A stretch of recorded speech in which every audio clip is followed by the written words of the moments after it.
최경영의 최강 시사.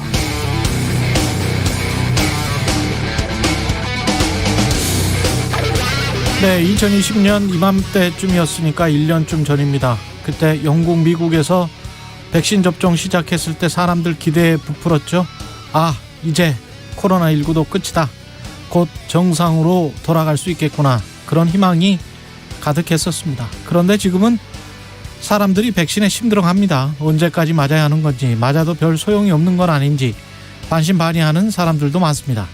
그러나 역으로 만약 백신이 없었다면 어땠을까?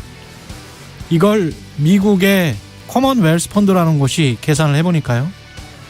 백신이 없었다면 미국은 확진자 숫자 1,003만 명 이상이 더 병원 신세를 졌을 것이다. 확진으로 110만 명이 더 죽었을 것이다. 사망자가 110만 명 더 늘어났다.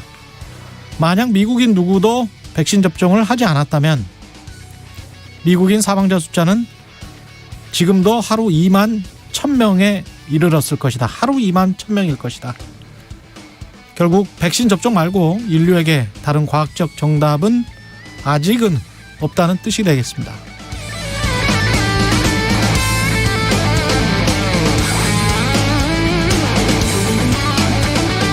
네, 안녕하십니까. 12월 20일 세상에 이익이 되는 방송 최경영의 최강시사 출발합니다. 저는 KBS 최경영 기자고요. 최경영의 최강시사 유튜브에 검색하시면 실시간 방송 보실 수 있습니다. 문자 참여는 짧은 문자 50원, 긴 문자 100원이 드는 샵 9730, 무료인 콩 어플 또는 유튜브에 의견 보내주시기 바랍니다. 오늘 1부에서는 코로나19 백신만 관련해서 백신에 대한 모든 것, 한림대학교 강남성심병원 감염내과 이재갑 교수와 이야기 나눠보고요. 2부에서는 최고의 정치, 더불어민주당 진성준 의원, 국민의힘 송일종 의원 만납니다.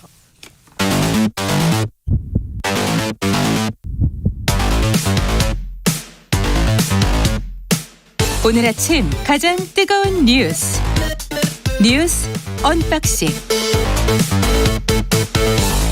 네, 뉴스 언박싱 시작합니다. 민동기 기자, 김민아 시사평론가 나오셨습니다. 안녕하십니까? 안녕하세요. 예, 위중증 환자, 이제 확진자 숫자보다도 위중증 환자가 중요하다라고 해서 위중증 환자를 좀 카운트를 하고 있는데요. 이틀 연속 1,000명대입니다. 네. 예. 그러니까 위중증 환자가 1,000명 넘은 게 이번이 처음이거든요. 그래서 조금 심각하게 보고 있는 것 같습니다.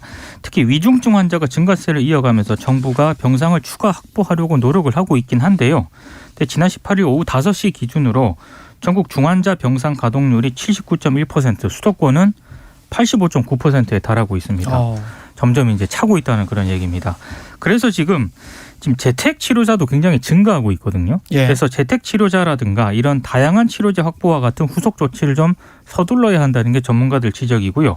특히 주말 동안 추가 접종을 한 이후에도 오미크론에 감염된 사례가 국내에서도 확인이 됐기 때문에 이 부분이 또 언론들이 많이 좀 주목을 하고 있는 그런 상황이고요. 4명 정도 확인됐더라고요. 그렇습니다. 예, 그죠? 그리고 지금 유럽 같은 경우에 우려했던 상황으로 다시 가고 있습니다. 네덜란드 같은 경우에는 전면 봉쇄 조치가 시작이 됐고, 그리고 영국에서도 크리스마스 이후에 2주간 서킷 브레이커 발동을 영국 총리가 검토하고 있다고 밝힌 그런 상황이거든요. 예. 그러니까 유럽도 좀 심상치 않습니다. 그러니까 지금까지 발생한 이제 중환자 이 숫자에 대해서도 의료계나 전문가들이 이제 상당히 의료 부담이 너무 이제 좀 과중하기 때문에 문제가 있다 이렇게 평가를 해왔는데 1,000명이 넘고 있다라는 게 왜 중요하냐면 정부가 스스로 밝힌 이제 숫자예요. 그렇죠. 예. 일반 진료에까지 악영향을 줄 수 있는 중환자 발생 숫자 이게 1,000명이었거든요. 근데 그걸 넘고 있기 때문에 이건 어떻게 봐도 어떤 기준으로 봐도 지금 뭔가 이제 의료 체계에 대한 이제 뭔가 대책이 있지 않으면 안 된다라는 건데, 근데 지금까지 우리가 여기서도 많이 얘기했지만 당장 효과를 낼 수 있는 이런 어떤 대책이나 이런 것들이 사실 좀 여러모로 좀 마땅치가 않은 그런 상황인 거죠. 그래서 이제 더 문제인 건데, 특히 이제 이번 주말에는 눈까지 와가지고 이 거리두기를 이제 다시 해야 되는 거에 더해가지고 폭설까지 왔고 자영업자 피해들은 계속 이제 증가하는 그런 상황이어서 여러모로 안타까운 마음이 참 큽니다. 이거에 대해서는. 네. 관련해서 이재갑 교수와 이따가 자세히 한번 이야기를 나눠보겠고요. 김건희 씨의 허위 경력 추가 의혹이 계속 나오고 있네요. 그러니까 김건희 씨가 18년 전 도록에 삼성미술관 기획 포트리트전에 참여했다는 게 허위다, 이런 의혹이 제기가 되지 않았습니까? 예. 여기에 대해서 김건희 씨가 어떻게 해명을 했냐면 2003년 분당 삼성 플라자 갤러리에서 전시했던 것이다. 이렇게 해명을 했는데 한겨레가 경기도 분당 삼성 플라자 갤러리 관장을 맡았던 이홍복 씨를 인터뷰를 했거든요. 본인은 김건희 씨나 김명신, 그러니까 개명전 이름, 예. 이 김명신이라는 작가가 출품한 제목의 전시를 본 적이 없다. 이렇게 또 인터뷰를 해서 이것 때문에 주말 동안 상당히 논란을 빚었습니다. 여기에 대해서 김건희 씨 측이 삼성 플라자 갤러리에서 열린 휴먼스페이프.com이라는 전에 김 씨가 참여했다. 이렇게 해명을 했는데 예. 그러면서 해당 전시 팸플렛 사진을 공개를 했거든요. 여기 이름을 보면은 이 팸플렛을 보면은 작가 명단에 김명신이라는 이름이 들어가 있긴 합니다. 예. 근데 이 해명을 두고도 논란이 좀 제기가 되고 있는 게요. 처음 도록에 삼성 미술관이라고 썼다가 삼성 플라자 갤러리였다고 해명을 하지 않았습니까? 예. 전시 이름도 기획전 포트레이트가 아니라 이번에 해명을 한 걸 보면은 휴먼스케이프.com 이런 거로 나타났거든요. 예. 그러니까 이게 지금 정확하게 진실이 뭐냐 이런 해명을 두고도 논란이 좀 제기가 되고 있습니다. 처음에는 삼성 미술관이었다고 했죠. 그렇습니다. 그러니까 써놓은 거는 이력서에 써놓은 거는 삼성 미술관에서 전시를 했다. 예, 도록에 이제 써놓은 것이 도록에 돼 써놓은 있죠. 것. 삼성 그렇습니다. 미술관에서 포트레이트전을 전시했다라고 돼 있어서 그런데 그 당시에는 이제 삼성 미술관이라는 이름은 없다. 이게 이제 의혹의 핵심이었던 거죠. 그래서 예. 그 의혹에 대해서는 김건희 씨가 이제 말씀하신 대로 그 이제 백화점에서 한 거였다라고 예. 해명을 한 거였는데 그 이후에 추가로 제기된 게 백화점에서도 한 일이 없는 게 아니냐 이 의혹이 제기가 됐는데 거기에 대해서는 백화점에서 한 일은 있다 이렇게 지금 해명을 한 거예요. 그리고 그런데 이제 백화점에서도 한 일은 했다라고 했지만 애초에 그 도록에 적었던 그 이름 제목에 또 전시회는 아닌 거죠. 또 그러면 그래서 그게 얼마나 이제 도록에 적은 그 사안이 얼마나 이제 중요한가는 별개로 예. 이게 어쨌든지 간에 근본적으로 이제 잘못된 정보를 적었다라는 것은 또 사실인 것이고 그 근본적인 이 잘못된 정보를 적은 게 백화점에서 이제 전시를 한 것을 삼성미술관에서 전시를 했다라고 적은 이유와 의도가 뭐냐 이게 핵심인 건데 그렇죠. 사실 지금 의혹 제기와 해명 이런 것들이 약간 산으로 가고 있는 뭐 이런 느낌이 좀 있습니다. 서로 맞지가 않죠. 그렇습니다. 지금. 예. 처음에 이력이든 경력이든 도록이든 어디다 적은 것과 해명 그 자체가 서로 맞지를 않아요. 그러면서 해명을 내놓은 것은 이런 사실은 있다라는 건데 경력과 이력에 딱 정확히 맞는 그 사실은 아닌 것이죠. 그렇습니다. 그 해명되는 사실이. 그런 것 같고요. 뉴욕대와 관련해서는 그 NYU 스턴 비즈니스 스쿨에서 한 열흘 정도 연수는 한 걸로 지금 확인되는 거 아닙니까? 그러니까 민주당이 제기한 의혹은요. 예. 2006년도 뉴욕대 학사 안내를 확인을 해보니까 예. 김건희 씨가 이력서에 적은 과정과 동일한 과정은 존재하지 않았다라는 거거든요. 김건희 씨가 2007년 이력서에 뉴욕대 엔터테인먼트 앤 미디어 비즈니스 이규제큐티브 프로그램 이렇게 적혀 있고 이력서는 이렇게 적어놨어요. 네. 예. 영어가 어려워요. 네. 네. 2013년도에 보면은 2006년 뉴욕대 스턴 스쿨 엔터테인먼트 앤 미디어 프로그램 연수라고 적혀 있거든요. 예. 민주당 주장은 유사한 과정은 통상 2년이 소요되는 경영 전문대, 그러니까 이른바 MBA 그 과정의 일환인데 이 과정은 첫해 모든 필수 과목을 이수한 학생들만 세부 전공으로 선택할 수 있는 프로그램이다. 이렇게 주장을 하고 있습니다. 그러니까 여기에 대해서 국민의힘 쪽이 반박을 했는데요. 김건희 씨가 서울대학교 GLA, 이 GLA 2기 총 6개월 과정을 다닌 적이 있고 예. 그 과정 중에 뉴욕대 연수가 포함되어 있었다. 많은 동기들과 함께 실제 수업을 들었고 단기 연수를 했다. 수료증도 발급을 받았다. 이렇게 주장을 하고 있거든요. 근데 민주당이 여기에 대해서 다시 반박을 했습니다. 그러니까 1개월 단기 방문을 과연 학력이라고 주장할 수는 있는 것인가? 이런 이제 질문을 던졌고 또 하나는 뉴욕대를 잠시 방문한 것을 뉴욕대 학력이라고 우기면 해외에서 공부한 수많은 유학생들을 모욕하는 것이다라고 비판을 했는데 여기에 대해서 또 국민의힘 선대위 쪽이 다시 반박을 했습니다. 뭐라 그랬습니까? 이력서 상에도 보면 연수 프로그램 제목과 함께 학위가 아니라 연수라는 점을 분명히 기재를 했다. 그러니까 어디가 허위가 있는 것이냐라고 반박을 한 그런 상황입니다. 그러니까 막 혼란스러워요. 이제 뉴욕대가 뭐 어디 있는지 잘 모르겠고 뉴욕에 있겠죠. 뉴욕대니까. 예. 뉴욕에 있습니다. 네, 뉴욕에 있겠지. 근데 이게 그러면 과연 처음에 뭐 이력서에 예. 어디다 뭘 적었다는 건지 이제 다 희미해져 가지고 예. 근데 이제 한국일보 등등의 보도를 보면은 이런 내용이 나옵니다. 그러니까 애초에 민주당이 왜 이걸 검증에 들어갔냐면 지금 이력서가 두 개잖아요. 2007년에 수원여대 교수 지원 이력서가 있고 2013년도 안양대 지원 이력서가 그렇습니다. 있는데 이 수원여대 지원서에는 연수 실적란에 이제 뉴욕대 경력이 이제 들어가 있는 것이고 2013년도 안양대 지원서에는 학력란에 이 이제 뉴욕대에서 뭘 했다라는 게 있는 겁니다. 그렇기 때문에 이게 학력이냐라는 거에 대한 문제 제기는 이제 안양대 지원서에 관련된 문제 제기인 것이고 그리고 이게 연수를 어떻게 한 거냐에 대한 것은 이게 수원여대를 걸 가지고 이제 따져야 되는 건데 지금 국민의힘하고 민주당이 계속 이제 문제 제기와 해명을 계속 반복하는 과정에서 민주당이 이제는 이렇게 주장을 했어요.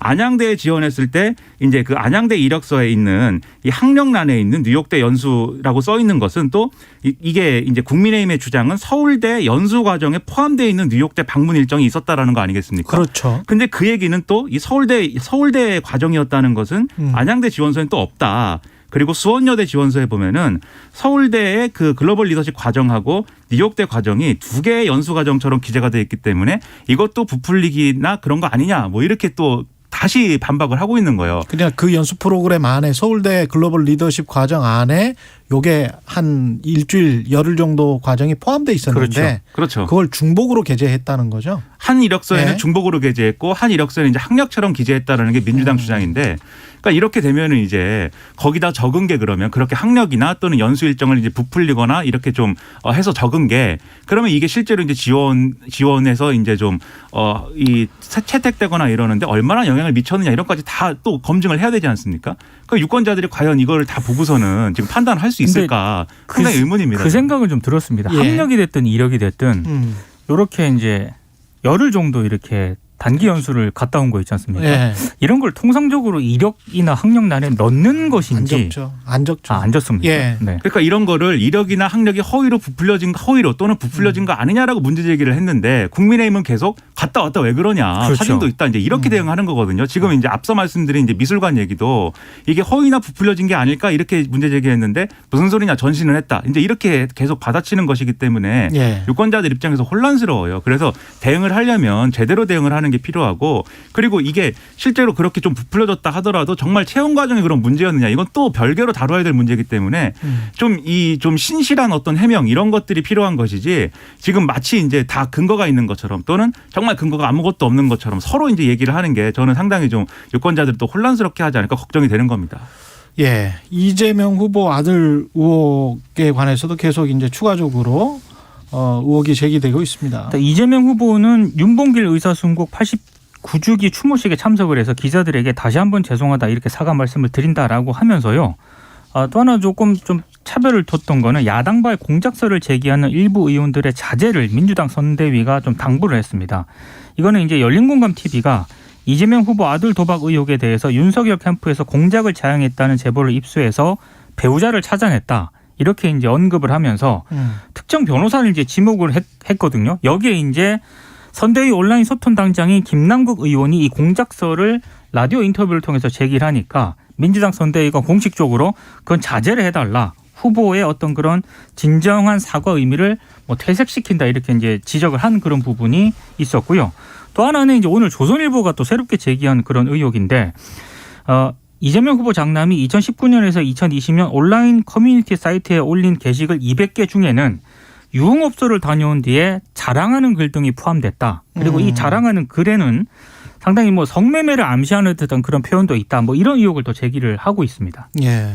그러니까 이거 관련해서는 이재명 후보가 장남의 도박과 관련된 부분에서는 저는 모범적인 사과를 했다고 보는데 이 성매매 의혹과 관련돼서는 이 여러 가지 의문의 여지를 지금 남기고 있는 언급을 한 거거든요. 이재명 후보가 이제 나도 알 수 없는 일이지만 장남이 성매매를 했다는 사실을 극구 부인하니 그것을 부모로서는 믿어줘야지 이제 어떻게 하겠느냐 이런 취지로 얘기를 했는데 지금 이제 조선일보가 보도했다고는 하지만 사실 이게 이전에 이제 주말 경유하면서 이제 많이 보도가 됐어요. 예. 이 장남이 적은 그 커뮤니티에 적은 여러 가지 글들을 보면 성매매 업소를 어쨌든지 간에 좀 다닌 것으로 보이고 그리고 이제 그 전에 이제 보도가 됐던 성매매 업소를 자기가 이제 좀 마사지 업소를 방문을 했는데 거기가 만족스럽지 않았다는 취지의 후기를 올린 것도 애초에 방문을 했던 목적이나 어떤 의도나 이런 것들은 뭐 성매매를 완전히 배제하고 이렇게 방문을 했던 거냐에 대해서는 의문이 남는 그런 후기를 적어놨거든요. 그렇기 예. 때문에 이 부분에 있어서는 장남의 해명 위주로 지금 이재명 후보가 언급을 할 게 아니고 이 장남이 어쨌든 간에 잘못된 가치관을 가지고 있는 것으로 보이는 거 아니겠습니까? 유권자들 입장에서는. 그리고 본인이 사실은 이 상황이 굉장히 이제 부끄러우니까 성매매는 안 했어요. 부모님한테는 그렇게 이야기를 했을 가능성이 지금으로서는 굉장히 높아 보입니다. 그러니까 이 이재명 예. 후보의 장남의 주장은 뭐냐면 요즘에 이제 불법 성매매이지 않습니까? 그러다 보니까 뭔가 이제 합법과 불법의 경계에 있는 형태로 이제 그런 식의 영업을 하는 경우가 많은데 그렇죠. 자신이 어떤 의도로 갔든지 그 장소에 갔을 당시에는 합법의 영역에 있는 어떠한 것들만 했다라는 얘기예요, 지금. 그런데 그거는 수사나 재판에서 이제 하는 얘기인 것이고 그렇죠. 지금 선거와 네. 어떤 윤리의 차원에서는 유권자들에게 성실하게 설명을 하고 이재명 후보도 장남이 이런 가치관을 가지고 있고 이런 행위들을 한 거에 대해서 그거에 대해서 부모로서 이제 얘기를 하면 되는 거거든요. 그렇습니다. 그런데 그런 것이 아니라 장남의 말을 믿어줄 수밖에 없다라는 것은 예를 들면 이재명 후보가 대통령이 됐을 때 이 아들이 막 사고치고 다니면 그렇게 대응하는 거냐 국민들이 이렇게 생각할 수 있기 때문에 그렇죠. 명확하게 이거는 얘기를 해줘야 된다고 봅니다. 공시가격 관련해서도 좀 전면 재검토해 봐야 된다. 이재명 후보가 그동안의 문재인 정부의 기조와 상당히 다른 기조네요. 특히 그러니까 지금 부동산 관련해서는. 다주택자 네. 양도소득세 중과를 한시적으로 완화하겠다라고 얘기를 했고 종부세도 핀셋 완화하겠다. 그리고 이제는 공시가격 제도도 전면 재검토하겠다라고 이제 얘기를 했는데요.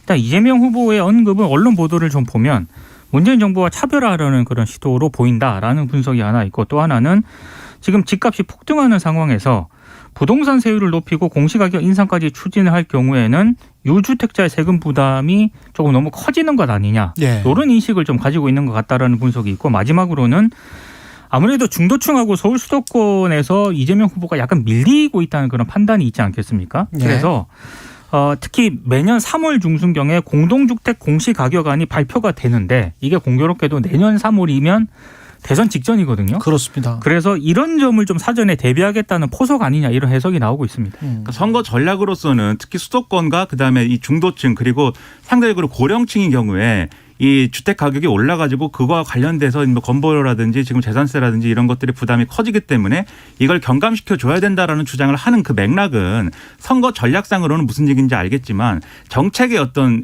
완결성이라든가 일관성이라든가 이런 거에 비추어 보면은 사실 이게 코로나19라든가 이런 재난 상황에서 일시적으로 뭐 부담을 경감해 주자든가 이런 주장이면 또 수용할 수 있겠지만 아예 지금 이 공시가격과 관련된 제도를 재검토하자고 하고 이런 것들에 대한 주장까지 이제 하고 있는 상황이잖아요. 그러면 이 공시가격과 관련된 것만 지금 얘기할 게 아니고 공시가격이라는 게 뭐 시세를 다 반영하는 것도 아니지만 이 자산 가격 변동에 따라서 그러면 지금 세금을 매기고 있는 이 체계 자체에 대해서 그럼 얘기를 해야 되거든요. 근데 그런 얘기는 없고 공시가격에 대한 것만 얘기를 한다는 것은 결국은 일종의 뭐 포퓰리즘이다 이런 반응이 나올 수밖에 없어요. 세금을 다 그렇게 감경해 가지고 무조건 다 세금을 깎아주자는 주장만 하면 예를 들면 복지 강화라든가 이재명 후보가 말하는 기본소득이라든가 이런 것들은 또 어떻게 하겠다는 거냐 추후에 이런 비판에 부딪힐 수도 있습니다. 그래서 이 경감해 주자라는 취지의 주장을 좀 더 이제 세련되게 뭔가 좀 정책적으로 수미일관하게 완결성 있게 제시하는 게 지금 필요해 보입니다. 제가 제시해 드릴까요? 또 역시 답이 나옵니다. 네. 한 2년 전부터 사실은 제가 이 관련해서는 책도 썼기 때문에 이게 공시가가 한 70가지 정도의 각종 복지제도에 영향을 주는 것뿐만이 아니고 그렇죠. 부동산 정책과 관련해서는 아주 치명적인 영향이 있어요. 뭐냐면 땅값을 올려버립니다. 그러니까 분양가 상한제를 하면 건축비 플러스 토지값이거든요. 근데 공시가는 모든 그 토지값의 기준이 돼버려요. 그렇죠. 그러니까 재건축, 재개발, 그다음에 그린벨트 뭐든지 간에 신도시를 하든지 뭐든지 간에 그 수용가의 기준도 공시가입니다.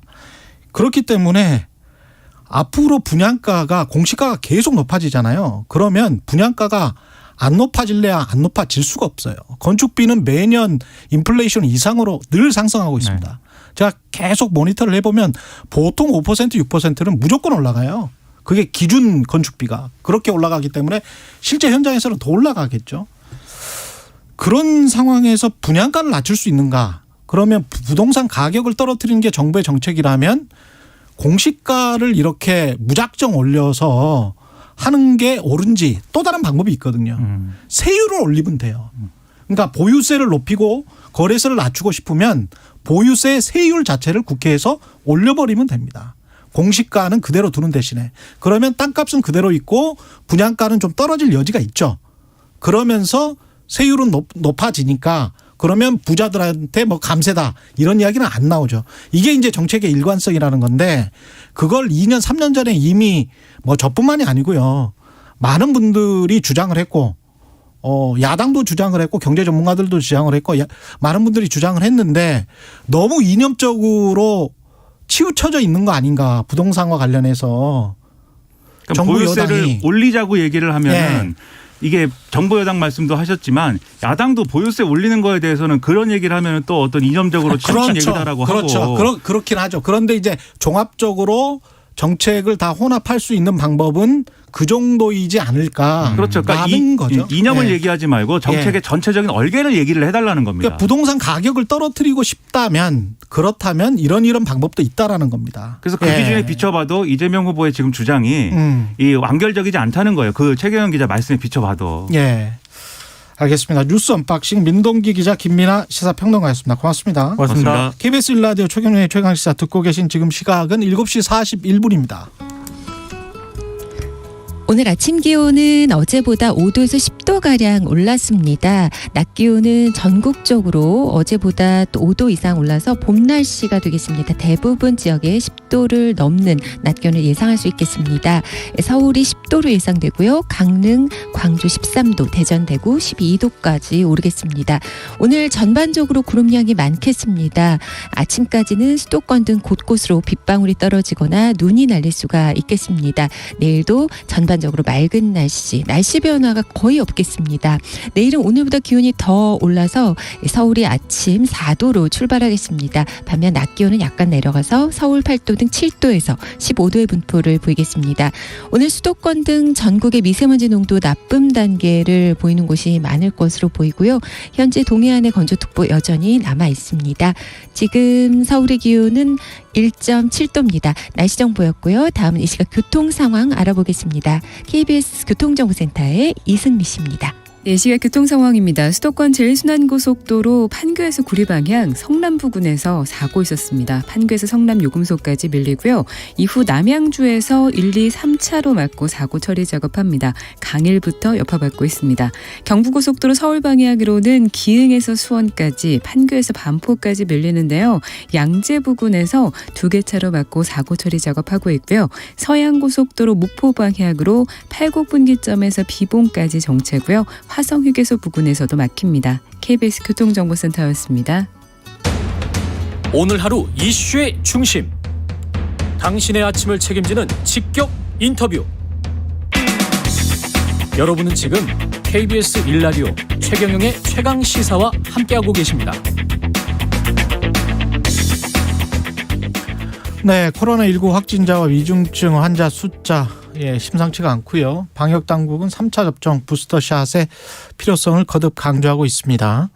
백신 접종에 대한 다양한 궁금증 이재갑 한림대학교 강남성심병원 감염내과 교수 연결돼 있습니다. 안녕하세요. 네, 안녕하세요. 예, 지금 보니까 재택치료 받는 사람 한 3만 1,000명 정도 되네요. 네. 위중증 환자는 한 1,025명 12월 19일 현재 이렇게 돼 있고요. 우리가 치명률이나 0.84% 전반적으로 뭐 국외 상황과 비교하면 뭐 좋긴 합니다만 그럼에도 불구하고 최근에 시간적으로 보면 굉장히 좀 국민들이 공포감을 느낄 정도로 확진자 숫자랄지 위중증 환자 숫자가 증가한 거는 사실입니다. 어떻게 보세요? 네, 그렇습니다. 일단 위중증 환자가 지금까지 경험하지 못했던 숫자 정도거든요. 그러니까 3차 유행 때도 600명이 안 됐었는데 지금 1,000명을 넘은 상황이다 보니까요.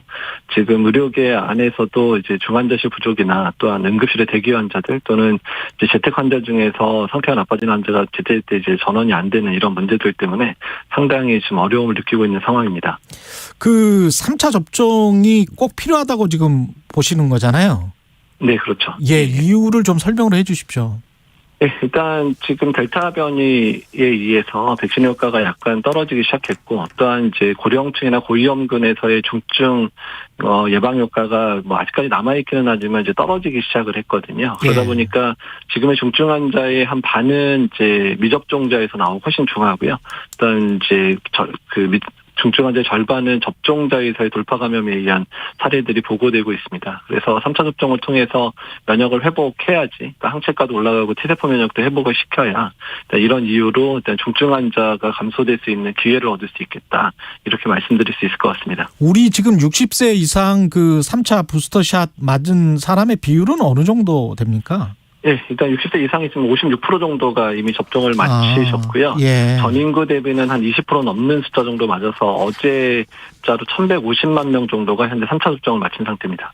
그러면 이런 패턴이면 4개월 후에 또 4차 부스터샷 맞고 이렇게 돼야 되는 건가요? 어떻게 보세요? 일단 이제 그 부분에 대한 연구가 또 진행이 돼야 되는데요. 예. 두 가지 변수가 있는데, 그러니까 3차 접종의 이제 예방 효과가 얼마나, 이제 2차 접종에서 얼마나 더 좋아졌느냐, 또 얼마나 오래 가느냐에 대한 부분이 첫 번째 이제 연구를 그렇겠죠. 해야 되는 부분이고요. 예. 두 번째는 이제 오미크론 변이가 백신 효과를 상당히 떨어뜨린다고 돼 있거든요.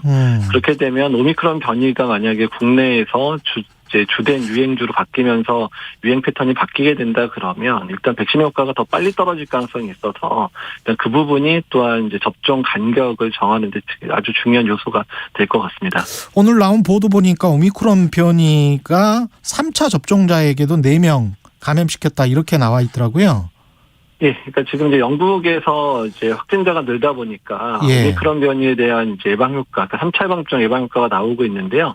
지금 3차 예방접종 효과가 델타 변이에 대해서는 90% 이상으로 유지가 되는데, 지금 이제 오미크론 변이에 대해서는 한 조금 떨어져서 75% 정도 효과가 있다고 되어 있습니다. 그러니까 한 25% 정도는 이제 돌파 감염이 있을 수 있지만 그래도 75% 정도면 3차 접종의 의미는 있겠다라는 수준으로 보시면 될 것 같습니다. 지금 가장 빨리 맞은 백신 접종을 완료했다. 2차 접종까지 완료했던 나라가 이스라엘인데, 이스라엘 총리가 5차 대유행이 시작됐다고 하면서 4차 접종 임상 돌입하겠다 이렇게 지금 선언한 기사가 나와 있네요.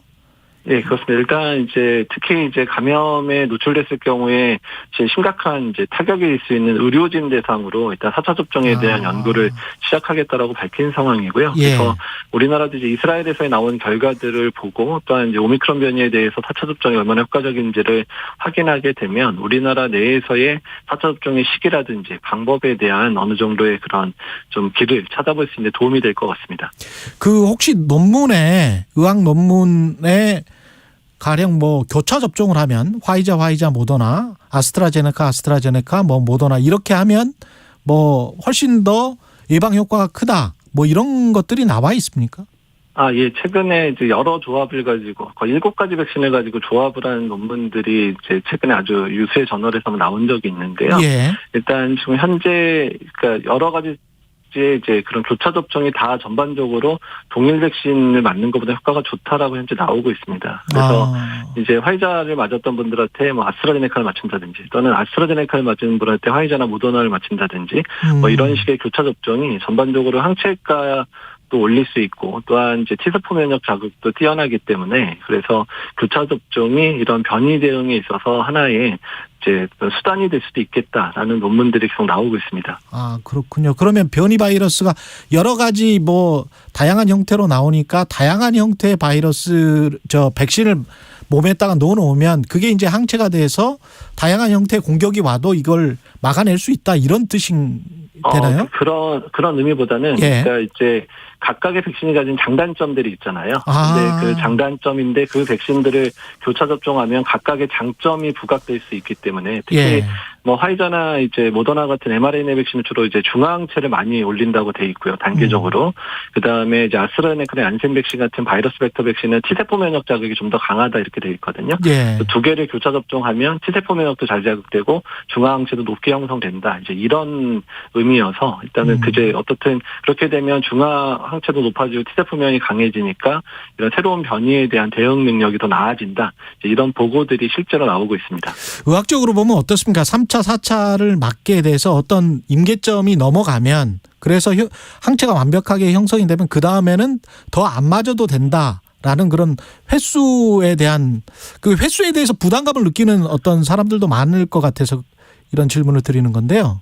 예, 일단 이제 B형 감염이나 A형 감염처럼 혈액 내에 이제 감염이 되는 그런 질환들은 보통 1, 2차 접종 정도를 1, 2차나 3차 접종 정도를 하면 평생 면역을 가질 수 있기는 한데요. 예. 지금 현재 호흡기 감염병에 대한 그런 백신들은 이제 호흡기 감염병 자체가 호흡기 점막을 통해서 감염이 되잖아요. 예. 그런 영향 때문에 일단은 뭐 한두 번 접종, 세네 번 접종 이런 정도로는 이제 평생 면역을 가질 수는 없고 일단 중증 예방효과는 어느 정도 유지가 되긴 하지만 이제 감염을 예방하려면 매년 접종하거나 아니면 그 백신의 효과에 따라서 뭐 6개월에서 1년마다 접종을 할 수밖에 없다고 돼 있거든요. 대표적인 게 인플루엔자 예방 접종도 매년 접종을 하고 있잖아요. 그렇죠. 이제 그런 측면들이 호흡기 감염병에서의 백신은 약간 그런 특징들이 있겠다고 생각을 하고 있습니다.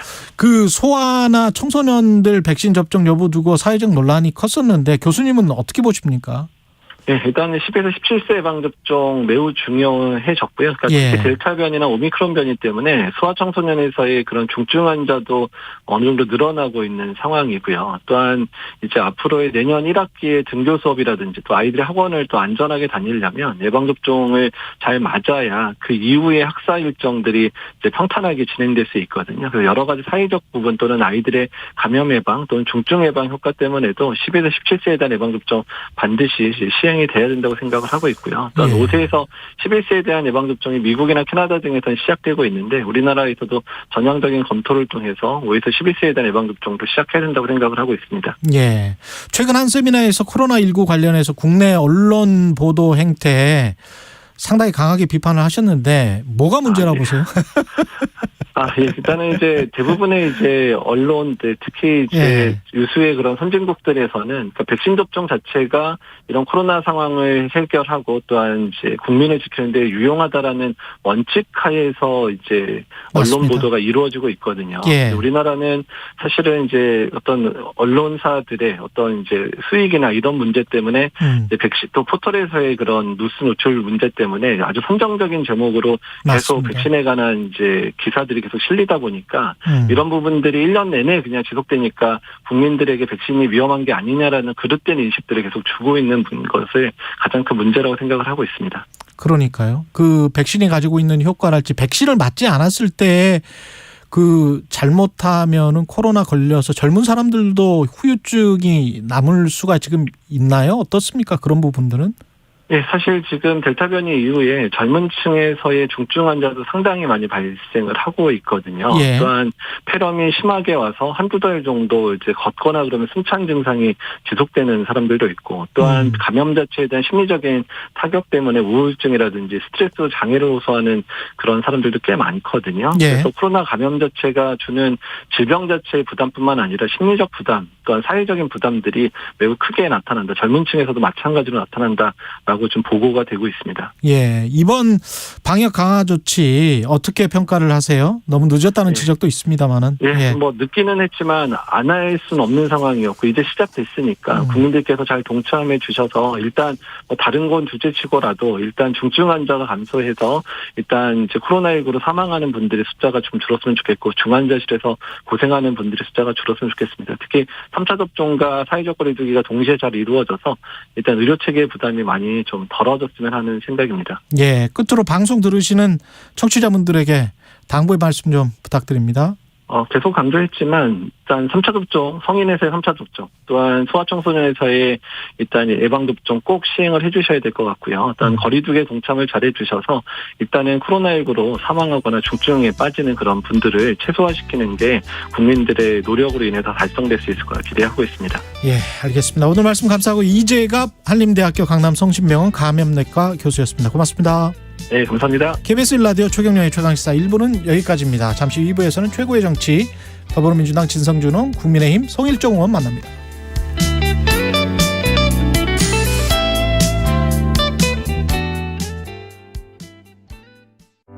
안녕하십니까. 행정안전부 장관 전해철입니다.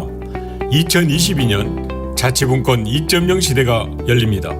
32년 만에 전부 개정된 지방자치법을 바탕으로 주민이 중심이 되는 생활자치가 펼쳐집니다. 주민이 정책 결정에 참여하고 조례도 직접 제안합니다. 중앙과 지방이 함께 중요한 정책을 논의하는 중앙지방협력회의가 출범하고 지방자치단체 간 초강력 협력이 활성화됩니다. 연대와 협력의 지방자치를 바탕으로 중앙과 지방이 상생하는 활력 넘치는 대한민국을 만들겠습니다. 2022년 1월 1일부터 플랫폼 노무 제공자도 고용보험 혜택을 받게 됩니다. 이제 퀵서비스와 대리운전기사, 배달라이더 모두 안심이네요.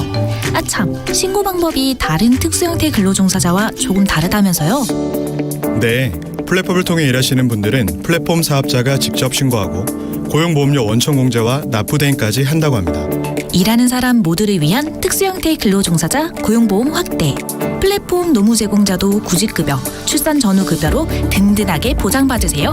관련 문의는 1588-0075. 이 캠페인은 근로복지공단과 고용노동부가 함께합니다. 여러분, 혹시 눈치채셨나요? 우리 생활 속 다양한 포장재들이 변신을 시작했다는 사실. 포장재의 재활용 용이성을 평가하는 포장재 재질 구조평가제도 시행 후 플라스틱은 확 줄이고 재활용은 더 쉽게, 페트병은 라벨을 떼서 가벼워지고 포장재의 재질은 더욱 단순해집니다. 이제 마트 진열대 곳곳에 숨은 무라벨 페트병과 재활용 최우수 또는 재활용 우수 제품을 찾아 슬기로운 소비 생활에 동참해주세요. 이 캠페인은 한국환경공단과 함께합니다. 연탄을 떼는 어르신들, 연탄이 왔어요 이렇게 들어가면 어르신이 오메 연탄이 왔네요 그러면서 손을 꽉 잡고 아이고 천사가 따로 없네요. 아이고 천사예요 천사예요. 2021 KBS 연중기획 기억을 기록하다.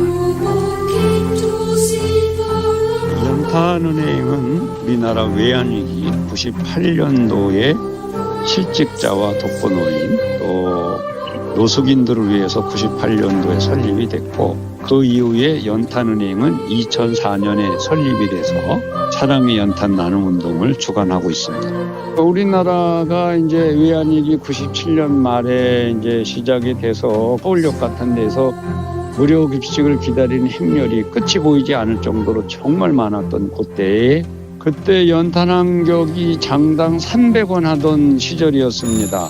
아주 작은 돈인데 300원 하는 연탄, 그 연탄이 없어서 냉방에서 지내는 어르신들. 그래서 이런 가정들이 얼마나 될까 조사를 해보니까 그 당시에는 거의 20만 가구 가까이 이렇게 연탄으로 겨울 나는 모습을 보고 정말 충격을 받았어요. 연탄은행의 허기복 대표는 기억합니다. 쪽방 한 칸의 운기를 위해서 필요한 최소한의 연탄은 하루에 석 장. 한 장에 800원 하는 연탄값 앞에서 한없이 움츠러드는 이웃들이 가까이에 있습니다. 올겨울 긴 추위를 함께 이겨내기 위해 우리 모두의 따뜻한 관심과 적극적인 행동이 필요합니다. 당신과 대한민국의 기억, KBS가 기록합니다.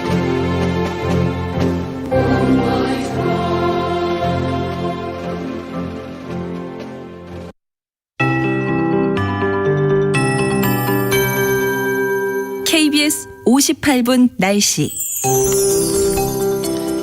현재 하늘에 구름 많이 낀 가운데 홍성에 약한 빗방울이 떨어지고 있고 인천 등 수도권 일부 지역으로 안개가 10개 깔려 있습니다. 오늘 아침 기온 중부지방은 5도에서 8도 정도 올랐고요. 남부지방의 기온도 역시 조금 올랐습니다. 서울은 현재 영하 0.1도를 나타내고 있습니다. 오늘 한낮의 기온 거의 대부분 지역이 10도를 넘겠습니다. 서울 10도, 강릉 13도, 대전, 대구 12도 등 8도에서 14도로 완연한 봄 날씨가 되겠습니다. 성탄절 전날과 당일 낮 기온 예년 수준이 되겠고요. 대부분 지역 대체로 맑겠습니다. 이번 주도 역시 후반부터 추워져서 오는 일요일에는 서울의 아침 최저 기온이 영하 10도 10도까지 내려가는 한겨울 추위가 예상됩니다. 기온 변화의 폭이 상당히 큽니다. 일교차도 크게 벌어지고 있으니까 건강관리에 유의하셔야겠습니다. 오늘 이렇게 아침까지 수도권 남부 등 전국 곳곳으로 빗방울이 떨어지거나 눈이 조금 날릴 수가 있겠습니다. 전반적으로는 구름이 많이 끼겠습니다. 내일도 동해안 경남은 맑고 그 밖의 지역 구름 많다가 맑아지겠습니다. 한편 동해안 쪽에는 건조특보가 남아 있습니다. 부산, 울산에도 역시 건조주의보 발효 중인데요. 바람도 강하게 부는 지역입니다. 내일까지 강원 산지로는 강풍이 이어질 것으로 보입니다. 지금 서울의 기온은 영하 0.1도입니다. 강혜종입니다.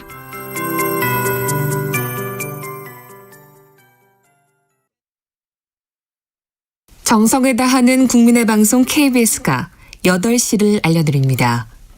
AM 711kHz, FM 97.3MHz, KBS 1라디오입니다.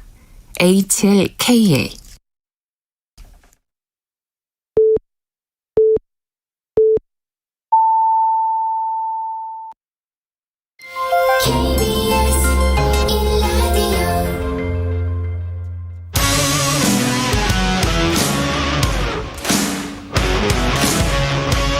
오늘 하루 이슈의 중심 최경영의 최강 시사.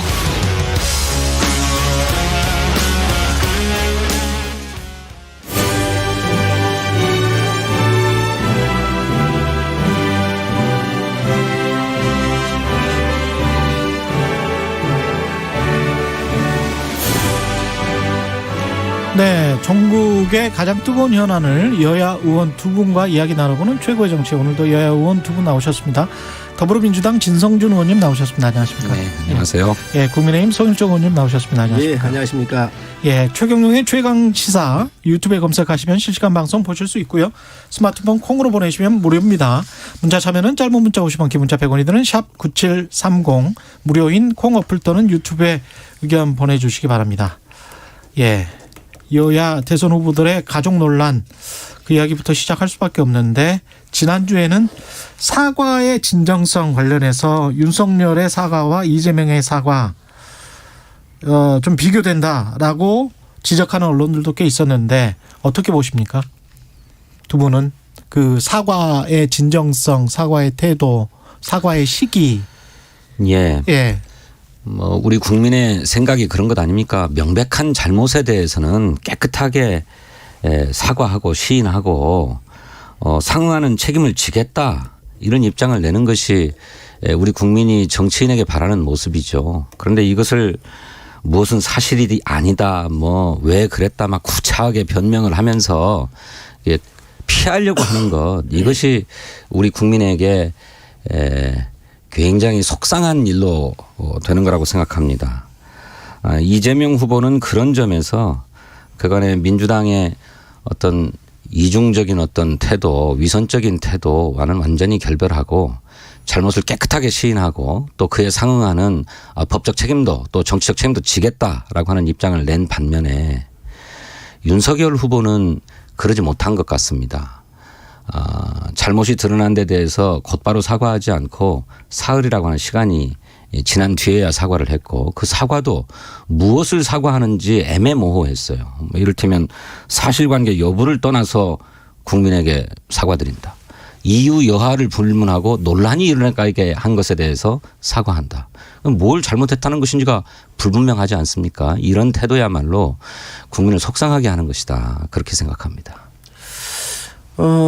뭐 문제가 있거나 또 국민들에게 불편함을 드렸다고 한다면 전 사과하는 게 맞고요. 또 이유 여하를 막론하고 진솔하게 사과를 해야 한다고 생각을 합니다. 아마 민주당이 앞으로도 지속적으로 이 문제에 관련돼서 지역적으로 공격이 있을 거로 보여집니다. 그렇기 때문에 사실 또 뭐가 어떻게 나올지 모르지요. 그렇기 때문에 총괄적으로 드렸다는 말씀을 드리고 또 거기에는 분명히 진심을 담았다고 생각을 합니다. 진 의원님 말씀 주셨으니까 두 후보의 차이점이 그럼 뭐냐 이렇게 얘기를 하셨는데 저는 뭐 굉장히 많은 차이점이 있다고 생각을 해요. 우선 이 문제는 공직 후보자를 뽑는 경선입니다. 배우자도 검증하는 게 저도 찬성을 합니다. 그런데 그러면 이재명 후보는 본인의 일들에 대해서 정말로 진솔하게 사과를 했나 말씀을 한번 드려야 되겠는데 대장동 있었을 때 단군 일의 최대의 치적 사업이면서 상 받을 일이라고 그랬거든요. 정말 이게 상받을 일입니까? 저는 그렇게 생각하지 않습니다. 그러니까 이제 마지막에 가가지고는 이재명 지사가 내 주변을 잘못 관리했다 이런 식으로 또 빠져나갔어요. 두 번째, 조카 살인 사건을 사과한다고 했었을 때 당시에 작은 아버지이기 때문에 그 당시에 사과를 했었어야죠. 그런데 데이트 폭력이라서 변호를 했다 그랬는데 이것은 인권 변호사 출신이라고 자부하는 사람이 결코 이렇게 사과를 해서는 안 된다. 이번에 아들의 불법 도박 사건이 나오는데 이게 굉장히 큰 형사 사건 아닙니까? 자, 그런데 카드 게임에 빠져가지고 이 치료를 해야 된다 그러면서 즉각적으로 사과를 했지요. 그런데 이게 카드 게임에 빠진 겁니까? 불법 도박을 한 겁니까? 그래서 이재명 후보는 정말로 본인과 관련된 이것들도 교묘한 언어의 마술로 빠져나가고 있다. 그래서 이거 정말 진솔하게 해야 된다. 여야 후보를 막론하고 정말 저는 솔직하게 국민한테 사과를 해야지 두리뭉실하게 넘어가려고 하는 것은 이거 안 된다 이렇게 생각하고 있습니다. 예. 지금 말씀하신 대로 그 이재명 후보는 진솔하게 사과를 못했고 오히려 윤석열 후보가 진솔하게 사과했다는 말씀이신 것 같은데요. 아닙니다. 제가 뭐 분명히 말씀드리지만 예. 뭐 진솔하게 사과를 했다 안 했다 이 이야기를 저희 후보가 했느냐 아니냐 이 문제가 아니라 사과를 했는데 앞으로 민주당이 또 많은 의혹 제기를 하게 될 겁니다. 그렇기 예. 때문에 그것을 다 이제 좀 추이를 좀 봐야 되겠죠. 또 뭐가 나올지 그럼 뭐 할 때마다 다 할 수는 없는 거 아니겠습니까? 그래서 그러한 부분들을 진솔하게 사과는 하셨지만 앞으로도 또 더 하게 되면 해야 되겠죠. 아니 사과를 한다는 것은 무엇을 잘못했음을 분명하게 인정하는 것을 전제로 하는 것 아닙니까? 그러니까 지금 윤석열 후보의 부인인 김건희 씨의 허위 경력, 허위 이력 문제와 관련해서 문제가 제기되고 있는데 이에 대해서 허위 이력과 허위 경력을 쓴 것에 대해서 사과한 것입니까? 그것을 시인한 것인가요? 그게 아니고 윤석열 후보의 워딩도 계속 그렇습니다. 이유 여하를 불문하고 이런 논란을 일으킨 것 자체가 제 공정과 상식의 원칙에 어긋납니다. 이렇게 얘기했어요. 그러니까 논란이 일어난 것이 공정과 상식의 원칙에 어긋난다는 것인지 부인의 허위 경력, 허위 이력이 공정과 상식에 어긋난다는 것인지 도대체 무엇을 시인하고 무엇을 잘못했다고 인정하는 것인지가 불분명하지 않습니까? 그런데 왜 그것을 총괄적인 사과다 이렇게 눈치고 가시려 하십니까? 그것이 그렇기 때문에 국민에게 그 진정성을 인정받지 못하는 것이다. 실제로 무엇에 대해서 사과를 하신 거냐라고 물으니까 노코멘트다 이렇게 얘기했어요. 그러면서 민주당이 제기하는 것 가운데 가짜도 많지 않냐 이렇게 또 대응을 했습니다. 그렇다면 무엇은 가짜고 무엇은 진짜인데 따라서 이 진짜에 대해서 사과한다. 잘못했다. 그에 대한 형사적인 책임 또는 정치적인 책임을 지겠다. 이렇게 분명하게 이야기해야 사과의 진정성이 전달되는 것 아니겠습니까? 뭐 참 민주당은 그렇게 공격을 할 수 있을 거고 또 할 거라고 보여집니다. 그러나 사람이 살아가면서 기억의 완벽한 회복이라는 것은 하는 사람도 있지만 안 하는 사람도 있거든요. 예를 들면 여상에 가서 했는지 여고에 가서 그 선생님을 했는지 이런 것들이 좀 불분명한 게 있어요. 그런데 같은 학교 같은 곳에 붙어 있다는 거 아닙니까? 그러다가 보니까 여상인지 여고인지 뭐 여상이어도 여고여도 고등학교 과정은 똑같습니다. 이런 기억에 대한 불분명한 부분도 있고요. 또 민주당에서 김병기 의원께서 제기를 한 것 같은데 뉴욕대 관련해서 허위일 가능성이 있다 이렇게 얘기를 했거든요. 그런데 뒤에서 가보면 윤석열 후보 사퇴하라고 요구를 했거든요. 가능성 가지고 사퇴할 수 있습니까? 진위 여부가 있든 없든 간에 분명한 것은 정확한 팩트로 공격을 하지 아니하고 가능성 있다 그러면서 후보 사퇴를 요구를 했어요. 가능성만 가지고 후보 사퇴를 요구하는 건 정말 나쁜 정치 공세라고 보여지고 79일 남았습니다. 이런 부분들을 오히려 민주당 또한 정확하지 않은 팩트를 가지고 가능성 가지고 사퇴하라고 하는 거 문제가 있고요. 분명한 것은 서울대학교 GLA 과정 속에서 갔다 온 건 맞고 수료 중에 있고 언론에 보도된 것도 있잖아요. 그래서 좀 과했다라든지 이게 좀 과장됐다라든지 이렇게 공격을 해주면 좋은데 그게 아니고 지금 마치 이것을 범죄 행위처럼 허위일 가능성이 있으니 후보 사퇴하라고 공격하고 하는 것은 좀 옳지 않다라고 생각을 합니다. 의원님, 사문서 위조는 아주 중대한 범죄 행위입니다. 그것 때문에 과거 신정아 씨가 처벌을 받았고요. 또 정경심 교수도 얼마 전에 처벌을 받았습니다. 사문서 위조 굉장히 중대한 범죄입니다. 제가 확인을 해보니까 서울 국제 만화 애니메이션 페스티벌에서 대상을 받았다고 하는데 2004년도에 전혀 그런 사실이 없어요. 그런데 어떻게 그 수상했다라고 경력했습니까? 또 방금 말씀하신 뉴욕대의 무슨 과정이라고 하는 것, 그것도 뉴욕대에 그런 과정이 있었던 게 아니고 서울대학교의 ALC, GLA, 예. 글로벌 리더 어소시에이션이었던가요? GLA 과정이 6개월짜리가 있었는데 그중에 일환 프로그램으로 뉴욕 주립대에 5일간 연수를 했다는 거예요. 5일 연수예요. 무슨 학력도 아니에요. 근데 이것을 학력란에 썼어요. 네? 그 5일 비행기 타고 왔다 갔다 하면은 이틀은 빠질 거고 3일간 가서 이를테면 견학하고 온 것인데 그걸 연수라고 학력란에 썼습니다. 그런데 윤석열 후보가 부인을 엄호하겠다는 심정은 이해가 되는데 부분적으로는 허위가 있지만 전체적으로는 허위가 아니다. 이런 식으로 변명하려고 했습니다. 아니 부분이 허위면 전체도 허위죠. 그런 논리가 어디 있습니까? 그리고 그런 문제를 의율했던 당사자입니다. 과거 신정아 전 교수 사건도 윤석열 후보가 파견검사로서 직접 수사를 했고요. 정경심 교수에 대해서는 검찰총장으로서 수사를 지휘했지 않았습니까? 그렇게 해서 다른 사람에 대해서는 아주 엄격한 칼을 들이대어 가지고 처벌을 했는데 자기 부인의 문제에 있어서는 전체적으로는 허위가 아니다. 이렇게 변명해요. 그게 명백한 이중잣대 아닙니까? 진 의원님 말씀하실 수 있습니다. 그런데 거기에 사문서 위조니 여러 가지 문제 말씀을 하셨는데 예. 윤석열 후보께서도 그런 말씀을 하셨습니다. 법적인 문제가 있거나 있으면 다 책임을 지겠다. 예외 없다. 분명히 그렇게 말씀을 하셨다는 말씀을 드리고 정경심 교수하고 자꾸 비교를 하시는데 있을 수 없는 얘기입니다.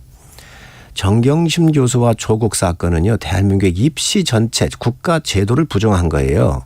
여기에서 하지도 않은 인턴을 했고 위조한 거 아닙니까? 그렇기 때문에 이게 진짜 제가 볼 때 문서 위조라고는 말씀을 드리고 또 민주당이 이 사문서 위조라든지 문제 있으면 고발할 거 아닙니까? 그러면 분명히 조사를 받을 텐데 그에 대해서 책임은 지겠다라고 한 것이 윤 후보의 말씀이기 때문에 그걸 다시 한번 말씀드립니다. 그다음에 책임집니까? 예, 그다음에 정경심 얘기를 교수 얘기하고 조국 얘기하시는데 이거는 완전히 틀립니다. 입시 부정에 관련된 문제고 두 번째 정경심 교수나 조국 교수는 교육자 아닙니까? 대한민국의 최고의 교수이자 교육자가 대한민국 입시에 있어서 자기 자식을 위해서 정말로 이런 부정적 행위를 한 거 아닙니까? 세 번째, 조국 교수는 법률가이자 공무원입니다. 서울대학교는 국립대학이기 때문에 공무원이에요. 공무원이 대한민국 법을 파괴해도 되는 건가요, 이게? 이거하고 비교한다고 하는 것은요. 정말 이걸 지금 민주당이 이 사건을 가지고 와서 윤석열 후보를 상처를 내려고 하지만 본질적으로 근본적으로 틀리다는 말씀을 분명히 말씀을 드립니다. 제가 조국 교수나 정경심 교수를 엄호하려고 하는 게 아닙니다. 윤석열 후보의 이중잣대를 말씀드리는 것입니다. 윤석열 후보가 그렇게 타인에게는 가혹하리만치 엄격한 잣대를 들이대고 무리하다고 하는 평가를 들을 정도로 어마어마한 수사를 하지 않았습니까? 그런데 부인의 허위 이력, 사문서 위조 사건에 대해서는 어찌 그렇게 관대합니까? 그 점을 말씀드리는 겁니다. 그리고 그것은 윤석열 후보의 출마 명분 자체를 빼앗는 일입니다. 윤석열 후보가 공정과 상식을 회복하기 위해서 대선에 출마하겠다 그랬습니다. 그런데 윤석열 후보의 이런 이중잣대가 정말 공정하고 상식적인 것입니까? 내로남불도 이런 내로남불이 없는 것 아닙니까?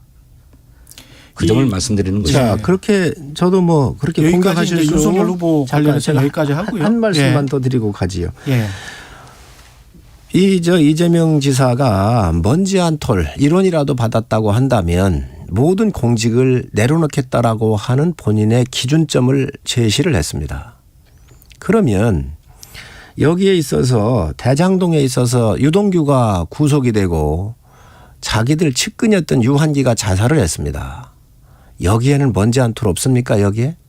자기 자식이 문제가 있었을 때에 카드게임이라고 하는 잣대를 가지고 빠져나가는데 이걸 이렇다고 한다면 이거는 본인이 제시한 이중잣대이고 내로남불 아닙니까? 지금 문제는 부인들도 검증을 해야지만 우선적으로 검증해야 될 것은 후보 당사자들이고 본인들입니다. 이 부분에 대해서 더 떳떳하게 민주당이 검증을 해서 문제 없음을 증명을 하고 그리고 국민들한테 공격하는 게 전 우선적으로 순서적으로 맞다.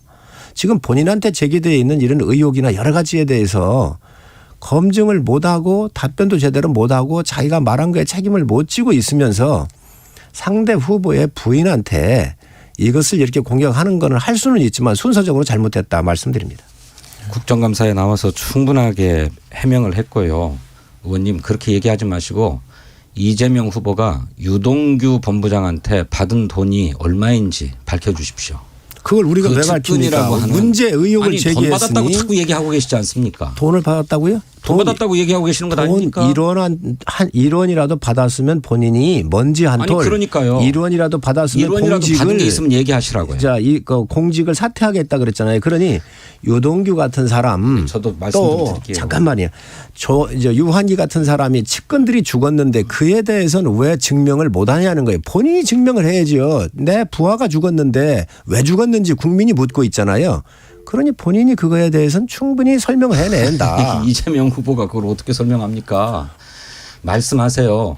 유동규로부터 무슨 돈을 얼마나 받았다는 것인지 유한기로부터 무슨 돈을 얼마나 받았다는 것인지 분명하게 말씀을 하십시오.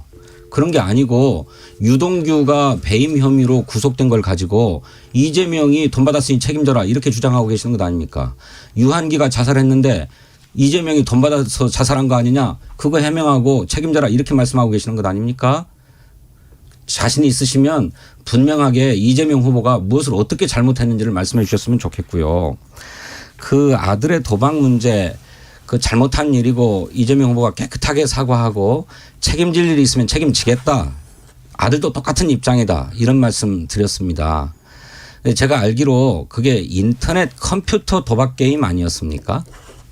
인터넷 컴퓨터 도박 게임인데 이것이 불법이라면 저는 형사상의 책임도 져야 된다고 생각합니다. 그리고 도박 중독이라고 하는 것이 뭐 마약 중독과 똑같이 중독 증세를 일으킨다고 하는 것이니까 필요하면 치료도 받아야지요. 그렇게 깨끗하게 시인하면 됩니다. 그런데 그렇게 시인하지 않고 이런 말로 저런 말로 돋보이려고 했다. 조금 과장은 했다. 부분적으로는 허위가 있을지 모른다. 그렇지만 전체적으로는 허위가 아니다. 이렇게 빠져나가려고 하지 마시라는 말씀이에요. 그것이 정직하지 못한 태도를 보이는 것이고 우리 국민이 잘못 앞에서 자기 잘못 앞에서 솔직하지 못한 태도를 보이는 것에 대해서 환멸을 느끼고 있는 것입니다. 진 의원님 말씀에 일리가 있다고 생각을 합니다. 그런 부분들 그렇게 빠질 게 아니고 있으면 뭐 전공법으로 잘못됐습니다라고 얘기하자고 하는 거 뭐 있을 수 있습니다. 이재명 후보 또한 똑같습니다. 이렇게 슬그머니 카드게임에 중독돼서 치료를 해야 한다 이렇게 가시지 말고 본인이 나서서 그러면 이재명 후보하고 같이 안 살았습니까? 아들이? 같이 살았습니다. 같이 사는 아버지로서 늦게 들어오고 집에도 안 들어온 날도 많았을 텐데 그거에 대해서 몰랐다고 한다면 가정도 다스리지 못한 사람 아닙니까? 그런데 어떻게 나라를 다스리는 게 나아요. 하십니다. 자, 예. 그렇기 때문에 이런 부분에 대해서 이재명 후보 또한 진정성이 없다. 저는 지금 얼마나 많은 젊은 친구들이 힘들어하고 있습니까? 그런데 그런 아들한테 증여를 해가지고 그게 도박 자금으로 사용했다고 한다면 아버지는 책임도 있지요. 그러니까 분명히 그 부분에 대해서 아버지도 진솔하게 사과를 하시고 해야지. 세상에 어떤 부모가 아들에게 도박을 하라고 자금을 대주겠습니까? 그걸 말씀이라고 하십니까? 아니 제가 언제 도박하라고 줬다고 했습니까? 증여를 했는데 그 돈 가지고 아들이 도박을 했어요. 그러면 아들에게 그에 증여를 대해서 했는데 자 그러면 그 돈을 가지고 도박을 했는지 안 했는지 아직 모릅니다만 그런데 그 아들이 설사 아버지로부터 받은 돈을 가지고 도박을 했든 무엇을 했든 그것은 그 사람의 책임이죠. 그게 어떻게 아버지가 책임져야 될 일입니까?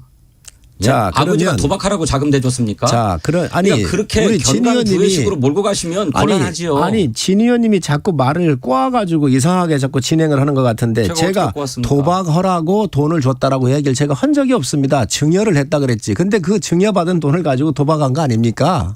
그러면 누구 책임입니까? 그게? 자, 그러니 아버지가 아들하고 같이 살고 있어요. 같이 살면 아버지 책임입니까? 자, 그런데 아버지가 같이 살고 있으면서 지금 이 아들이 안 들어오고 늦게 들어오고 도박을 했을 거 아닙니까? 그러면 그거에 대한 책임이 부모한테 있는 거예요. 그런데 이러한 사실을 카드 게임에 중독이 돼 가지고 치료받아야 된다. 그러면서 사과는 하는데 이게 과연 사과입니까? 정말 이거 같은 경우는 제 아들이 잘못됐으면 수사를 받겠다고 수사를 의뢰하든지 이렇게 해야지요. 이건 안 하면서 뭐 치료를 받아야 한다고 빠져나가는 것은 과연 성남시장하고 도지사 했던 이런 분의 자세인가요? 대권 주자의 자세인가요? 아니, 책임지겠다는 것입니다. 필요하면 형사적인 책임도 지겠습니다. 법적 책임도 필요하면 집니다. 그것을 회피할 생각은 없고요. 윤석열 후보도 그렇게 얘기를 했습니다. 어떻게 얘기를 했습니까? 자, 윤석열 후보도 모든 자수하나요? 김건희 씨가? 그 문제가 있으면 책임을 지겠다고 분명히 윤석열 후보도 얘기를 했습니다. 기대하겠습니다. 그렇게 했으면 좋겠고요. 우리 성일종 의원님은 아드님의 삶을 다 통제하시는지 모르겠는데 세상에 아버지 부모 마음대로 움직이는 자식이 어디 있습니까? 뭐 그 부분은 동의합니다. 못하지 않습니까? 그러나 문제가 불거졌을 때 제 말씀 좀 들어보세요. 한 집안에서 살았지 않았느냐 이렇게 말씀하시는데 부인은 한 입을 덮고 자지 않습니까? 그렇게 말씀하시면 곤란하다. 그렇게 생각합니다. 예, 문제가 불거졌을 때 사과의 방식이죠. 예. 윤석열 후보도 그런 태도를 보여주셨으면 좋겠어요. 이게 판세는 어떻게 영향을 미칠지도 참 궁금한데요. 아직 그 주요한 여론조사가 안 나와서 이게 지금 불거지고 나서 배우자 리스크, 자식 리스크 어떻게 보십니까? 판세에 좀 영향 매일 어떻게 분석을 하세요? 따로 당에서 두 분 다 어떠십니까? 하실 텐데 매일 분석하겠죠. 어떻게 보십니까? 그러면 분석하겠지요. 네. 그런데 문제는 저는 그렇게 봅니다. 지금 현재 뭐 부끄러운 대선이 된 건 사실 아닙니까? 지금 다 문자들이 그래요. 예, 여든 야든 또 뭐 검증의 대상이 어디가 됐든 부끄러운 대상이 된 건 틀림이 없고요.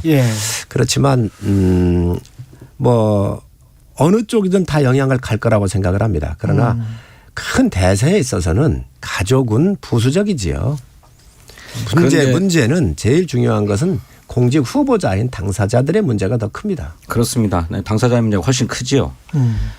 그런 점에서 윤석열 후보가 그 공정과 상식이라고 하는 것을 빨리 회복하셨으면 좋겠고요.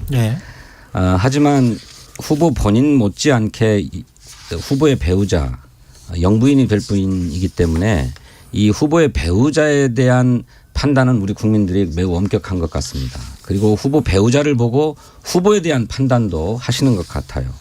실제로 영부인이 되면 사회적인 활동을 많이 하게 되고 대통령을 대신해서 또 외교 활동도 굉장히 활발하지요. 이것을 위해서 영부인을 지원하기 위한 제2부속실도 청와대 비서실 내에 정식으로 편제돼서 운영되지 않습니까? 또 예산도 지원이 됩니다. 그런 만큼 영부인의 경우에는 공적 활동이 분명하게 있다고 보고 그 영부인의 모습을 보고 선거 민심도 굉장히 많이 바뀌기도 한 게 과거의 실예고 또 그래서 그 영부인의 모습 배우자의 모습을 가지고 대통령 후보 본인에 대해서도 판단까지 하는 게 우리 국민의 일반적인 선택의 기준이지요. 굉장히 중요하다고 생각합니다. 도덕적 기준이 넓어지고 더 엄격해지고 있지 않습니까? 그러니까 뭐 그 가족과 관련돼서 다 국민들께서 좀 좋은 사람이었으면 좋겠다. 검증했었을 때 무난했으면 좋겠다라고 하는 그 요구사항은 전 상당히 합리적이라고 보여집니다. 그렇지만 가장 중요한 것은 당사자들의 과연 그 도덕성이나 또 대한민국을 대표할 수 있을 만한 신뢰성을 부여할 수 있는지에 대해서 저는 더 국민들께서 묻고 있다고 생각을 합니다. 예, 정책 이야기 마지막으로 잠깐 할게요. 왜냐하면 공시가 관련해서 공시가 계속 올리는 것도 바람직하지 않다. 이재명 후보. 지난주에 다주택자 양도세 중과 한시적 유예 종부세 핀셋 완화 상당히 좀 민주당이나 기존의 청와대 정책과는 다른데요. 어떻게 보십니까? 지성윤 의원님. 이재명 후보께서 그런 얘기를 하신 것은 집값이 굉장히 많이 올랐음에도 불구하고 또 동시에 코로나 위기 상황을 겪고 있다는 것입니다. 이렇게 이중의 부담을 겪고 있는데 세부담까지 커지는 것은 지금 시점에서는 바람직하지 않기 때문에 세부담 또 의료보험의 건강보험료의 부담 이런 것들을 좀 낮춰줄 필요가 있는 게 아니냐라고 하는 문제의식에서 비롯된 거라고 생각하고 그것이 공시지가 현실화를 중단하자라고 하는 말씀으로 나타났습니다만 현실적으로 국민의 부담을 낮추는 방법은 공시지가 현실화를 중단하는 것 외에도 다른 기술적 방식들이 많이 있습니다. 그런 걸 통해서 큰 원칙을 훼손하지 않으면서 국민의 부담을 낮추는 방안을 강구해 가는 것이 좋겠다 그렇게 생각합니다. 제가 볼 때는 뭐 이 지사께서 이 후보께서 공시지가를 계속 올리는 것은 좀 무리 아니냐 이렇게 얘기를 하신 것 같아요. 예. 이게 저희가 계속 주장해왔던 겁니다. 우리 후보 같습니다. 저희 후보 같습니다. 예. 그리고 이런 부분에 대해서는 저는 이 후보께서 옳은 얘기를 하셨다라고 생각을 합니다. 그래서 긍정적으로 평가를 하고 싶고요. 지금 부동산 정책의 실패에서 정책 실패와 정부 실패에 의해서 지금 이러한 세에 대한 부담이 나온 것이지 저는 정상적인 과정에서 물가 상승률이나 이런 형태로 해서 올라갔다고 한다면 전 공시지가 다 올리는 게 맞고 또 그에 비례하는 게 맞다고 봐요. 그러나 이것은 부동산 정책을 실패한 아주 기형적인 이 지가의 상승이었잖아요. 그렇기 때문에 이렇게 됐었을 때에 여러 가지 부수적으로 집 한 채만 갖고 있는데 그 직장이 없는 분들에 대한 여러 가지 의료보험이라든지 이런 것들이 부수적으로 오지요. 그렇기 때문에 그런 것들에 대해서 문제 제기한 거는 뭐 저는 일리가 있다고 생각을 합니다. 이제 정책 실패냐 아니냐 이런 문제들을 논의하자 그러면 또 다른 논쟁이 될 것 같은데 어쨌든 저희 정부가 부동산 가격의 폭등을 막지 못한 것은 사실이고 그런 점에서 정책이 충분하지 못했고 정책 효과를 보지 못했다. 실패다. 이런 점을 인정합니다. 그런데 더 중요한 것은 우리 국민이 코로나 재난으로 굉장히 어려움을 겪고 있다는 것이에요. 그런 점에서 저는 공시지가는 현실화하는 게 맞습니다. 그런데 그로 인한 국민의 부담이 커지기 때문에 이 부담을 줄여주기 위한 다른 방안을 마련해야 된다고 생각하는데 그것이 공시지가 현실화를 중단하는 것 외에도 다른 방식으로도 얼마든지 가능합니다. 어떤 게 있나요? 뭐 가령 재산세는 예. 공시지가에 다시 공정시장가격 맞아요. 비율이라고 하는 예. 걸 곱해서 산정하거든요. 공정시장가격 비율. 예. 그게 40에서 60% 정도를 적용하도록 돼 있는데 맞습니다. 예. 예, 현재는 60% 적용하고 있죠. 예. 40에서 80%까지인가요? 그래서 이 공정시장가액 비율이라고 하는 걸 조정해서 세 부담을 낮추는 방안이 있을 수 있습니다. 그다음에 건강보험료도 마찬가지입니다. 건강보험료도 공시지가에 의해서 결정되는데 이 건강보험료의 소득 공제액을 늘린다든지 또는 자산 인정 기준을 늘린다든지 하는 방식으로도 건강보험료 부담을 낮출 수 있기 때문에 공시지가 현실화 로드맵 자체를 훼손하는 것은 아니라고 생각합니다. 30초만 하겠습니다. 예. 아니 끝났네요. 세금이나 이런 부분들에 대해서 계속 이준아, 이 커다란 배추를 누가 키웠을까요? 농부님? 농사를 지으며 우리 땅도 환경도 지키니까. 와, 사과가 열려있네. 너무 맛있어요. 우리의 먹거리를 안전하게 키우니까. 마을이 깨끗하네. 이준아, 우리도 여기서 살까? 네! 깨끗한 마을, 소중한 공동체를 이어가니까. 건강하게 지켜주셔서 안전하게 키워주셔서 소중한 걸 이어주셔서 고맙습니다. 공익직불제, 모두를 위한 농업 농촌을 지켜갑니다. 이 캠페인은 농림축산식품부와 농산물품질관리원이 함께합니다. 추운 겨울이 오면 안타깝게도 도로 살얼음 교통사고 소식이 자주 전해집니다. 도로 살얼음은 운전자 눈에 잘 보이지 않아 위험한데요. 특히 새벽이나 저녁 시간에 눈이 내린 도로 위, 터널 입출구, 그리고 고가도로 등에서 자주 발생하며 큰 사고로 이어지기 쉽습니다. 도로 살얼음 사고를 예방하기 위해서는 급제동, 급가속, 급차선 변경은 금물입니다. 또한 저속운행과 앞차와의 충분한 차간거리 유지를 꼭 실천해 주세요. 속도를 줄이면 사람이 보입니다. 이 캠페인은 국토교통부와 한국교통안전공단이 함께합니다. 잠시 후 8시 반부터 일부 지역국에서는 해당 지역 방송을 보내드립니다. 손이 시려워 발이 시려워 겨울바람 때문에 아무리 추워도 여러분의 자산은 꽁꽁 얼면 안 되기에 오늘도 홍사원의 경제쇼는 바른 정보만 준비하겠습니다. 오후 4시 5분 홍사원의 경제쇼 꼭 기억해 주세요.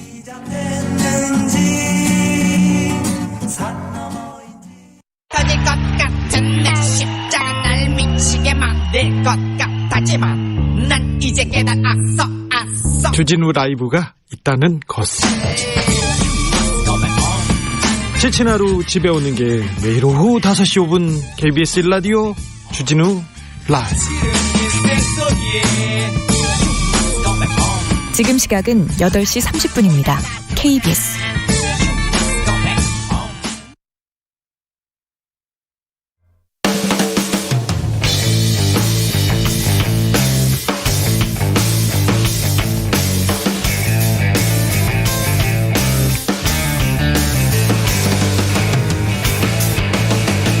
최경영의 최강 시사.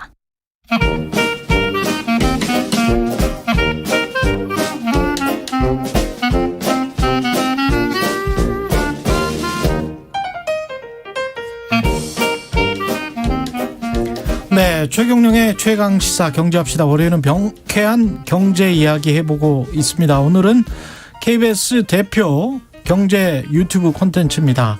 박종훈의 경제 한방.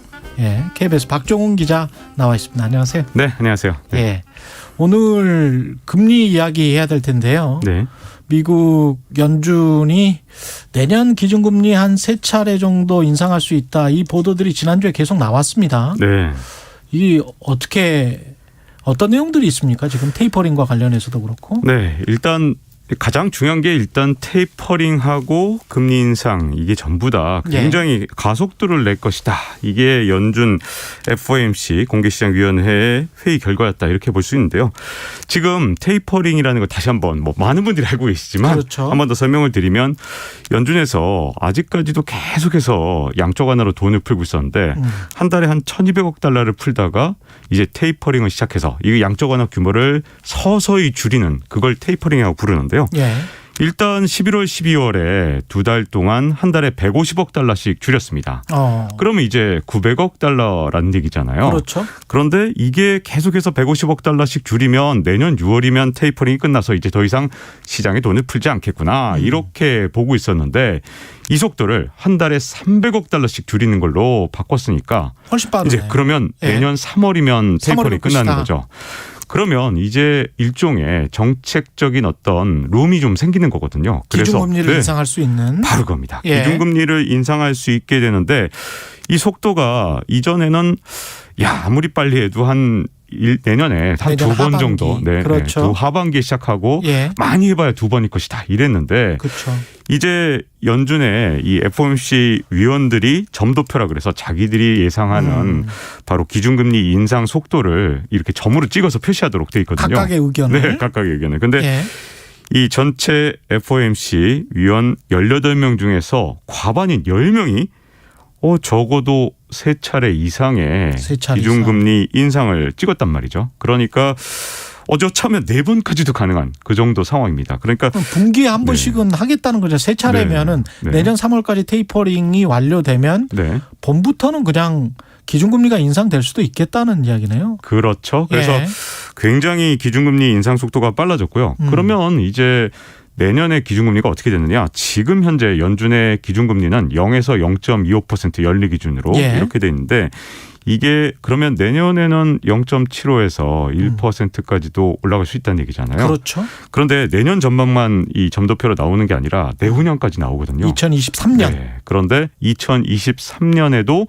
3번 금리 인상 전망이 나왔기 때문에 점도표를 보면 자 그렇게 되면 그러면 얼마인가요? 네, 이게 지금 이게 빚을 좀 예. 많이 지신 분들은 좀 스트레스를 받을 수 있는데 연리 그러면 기준으로, 미국도 저 기준금리가 2.5에서 3% 가량 될 수도 있다는 이야기네. 일단 내년 2023년? 내후년이면 1.5에서 한 1.75까지 될 수 있다. 1.75까지? 이렇게 볼 수 있고요. 세 번을 다 올리면 네네, 세 그러면 번을 다 총 올리면. 6번 올리겠습니다. 그렇죠. 2년 동안. 네. 예. 자, 이게 그러면 1.5%인데 옛날에 금리 높았을 때는 뭐 4, 5%도 있었는데 그렇죠. 이게 뭐 1.5가 뭐 대단하냐 이렇게 보시는 분들도 있을 수 있어서 이걸 좀 설명을 드리면요.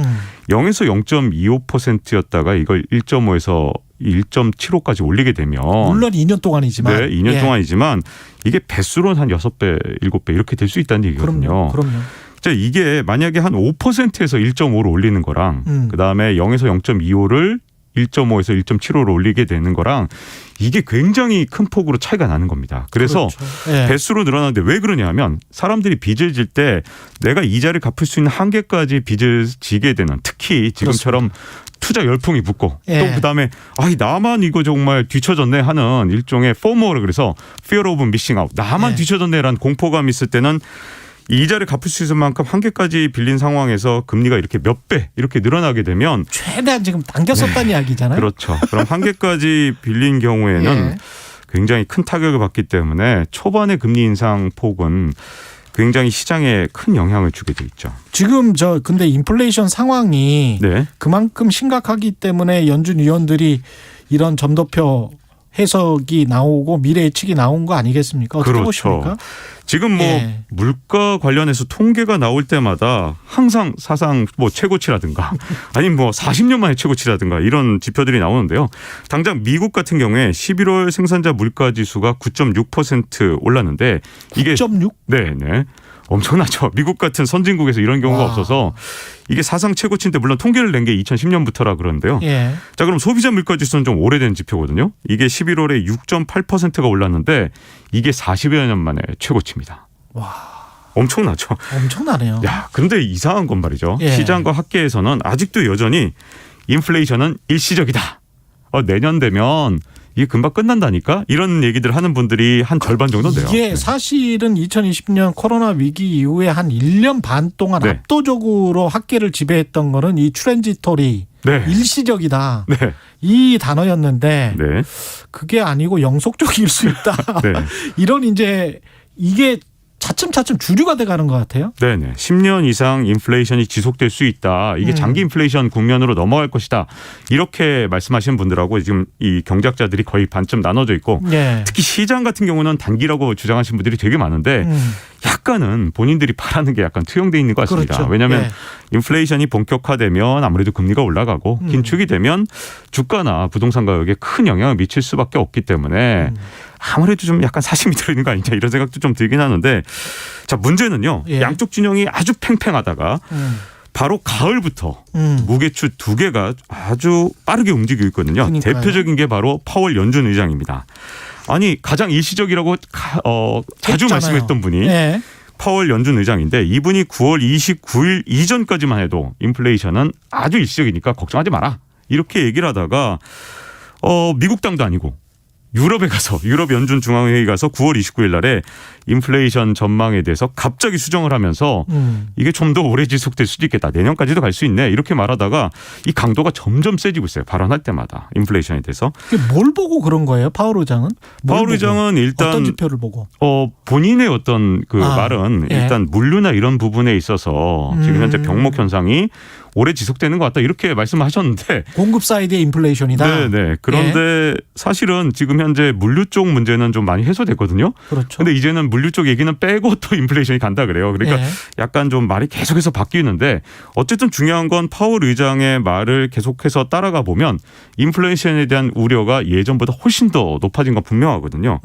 여기다가 정치적인 문제까지도 무게추가 넘어갔는데 이 바이든 대통령 지금 지지율이 굉장히 낮은 편이거든요. 40대 초반. 예. 네, 그 정도밖에 안 됐는데 왜 그런가 조사를 해봤더니 이 지난 12일에 미국 여론조사 기관이 입소스에서 조사한 거 보니까 대부분 다 불만이 바로 인플레이션이더라고요. 그렇습니다. 네. 68%가 지금 바이든 대통령이 물가 문제에 대해서 대응을 잘 못하고 있다 이렇게 나오고 있기 때문에 지금 경제적인 측면뿐만 아니라 정치적인 측면에서도 미국에서 인플레이션을 점점 더 신경 쓸 수밖에 없고 달래려면 네. 유권자들 달래려면 네. 중간 선거 미국에 바로 있기 때문에 또 네, 예. 그렇죠. 내년 말에 있는 중간 선거 때문이라도 지금 현재 여러 가지 압박을 파월 의장이 좀 받지 않을까. 더군다나 원래 연준의 역할이 그거기 때문에 그렇죠. 그 압박을 또 이렇게 거부할 만한 명분도 없어요. 그러다 그렇죠. 보니까 기준금리 인상 속도가 계속 가속화될 우려도 있는 거죠. 근데 고용이 완전히 회복되지 않으면 그 과거 우리가 1년 전, 2년 전을 복기를 해보면 네.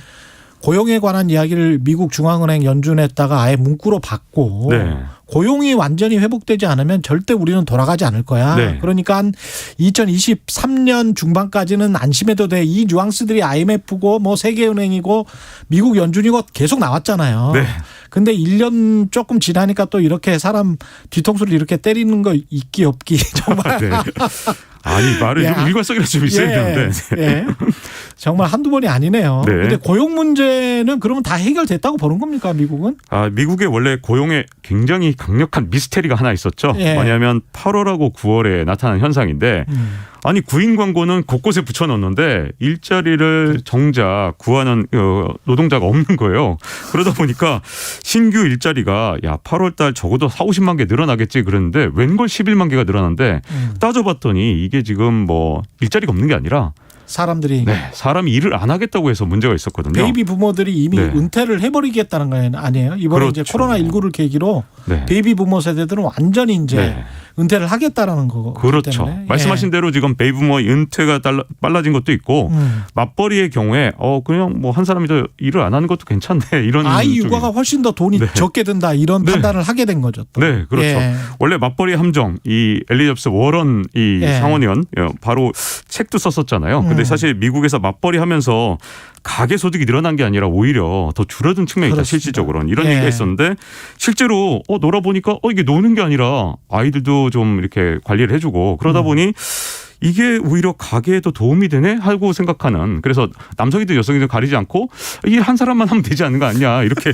좀 이런 현상이 나타나면서 8월 9월에 이게 11만 개밖에 일자리가 늘어나지 않다가 10월 달에 다시 회복이 됐습니다. 그래서 50만 개의 일자리가 늘어났고요. 실업률도 지금 4.6%인데 이게 2020년 3월 이후에 최저치를 기록하다 보니까 이제 고용 측면에서도 일종의 금리 인상을 지금까지 막고 있었던 여러 가지 장애물이 좀 사라진 셈이 돼버린 거죠. 이게 오미크론이 혹시 막 그 폭증을 해서 다시 한번 뭔가 홀딩된다거나 인플레이션이나 금리 인상이 좀 늦춰진다거나 그럴 가능성은 혹시 없습니까? 네, 이 오미크론이라는 게 제가 보기에는 게임 체인저가 될 가능성도 굉장히 크거든요. 게임 체인저가 될 수도 있다. 네네. 왜 그러냐면 원래 오미크론 처음에는 걱정했다가 그다음에 오미크론 이제 봤더니 뭐 치명률 낮은 것 같고 괜찮아라고 했다가 지금 또 갑자기 오미크론에 대해서 전 세계가 경계하는 모습을 보이고 있는데 진짜 왔다 갔다 하죠. 영국의 존슨 총리 같은 경우는 오미크론 해일에 대비하라. 이게 지금 2, 3일마다 오미크론 확진자가 영국에서 2배씩 늘어나고 있어요. 그러다 보니 옆에 있는 네덜란드 같은 경우는 무슨 일을 했냐 하면 어제부터 갑자기 락다운을 했습니다. 모든 음식점 문 닫아달라. 그다음에 모든 모임 다 안 돼.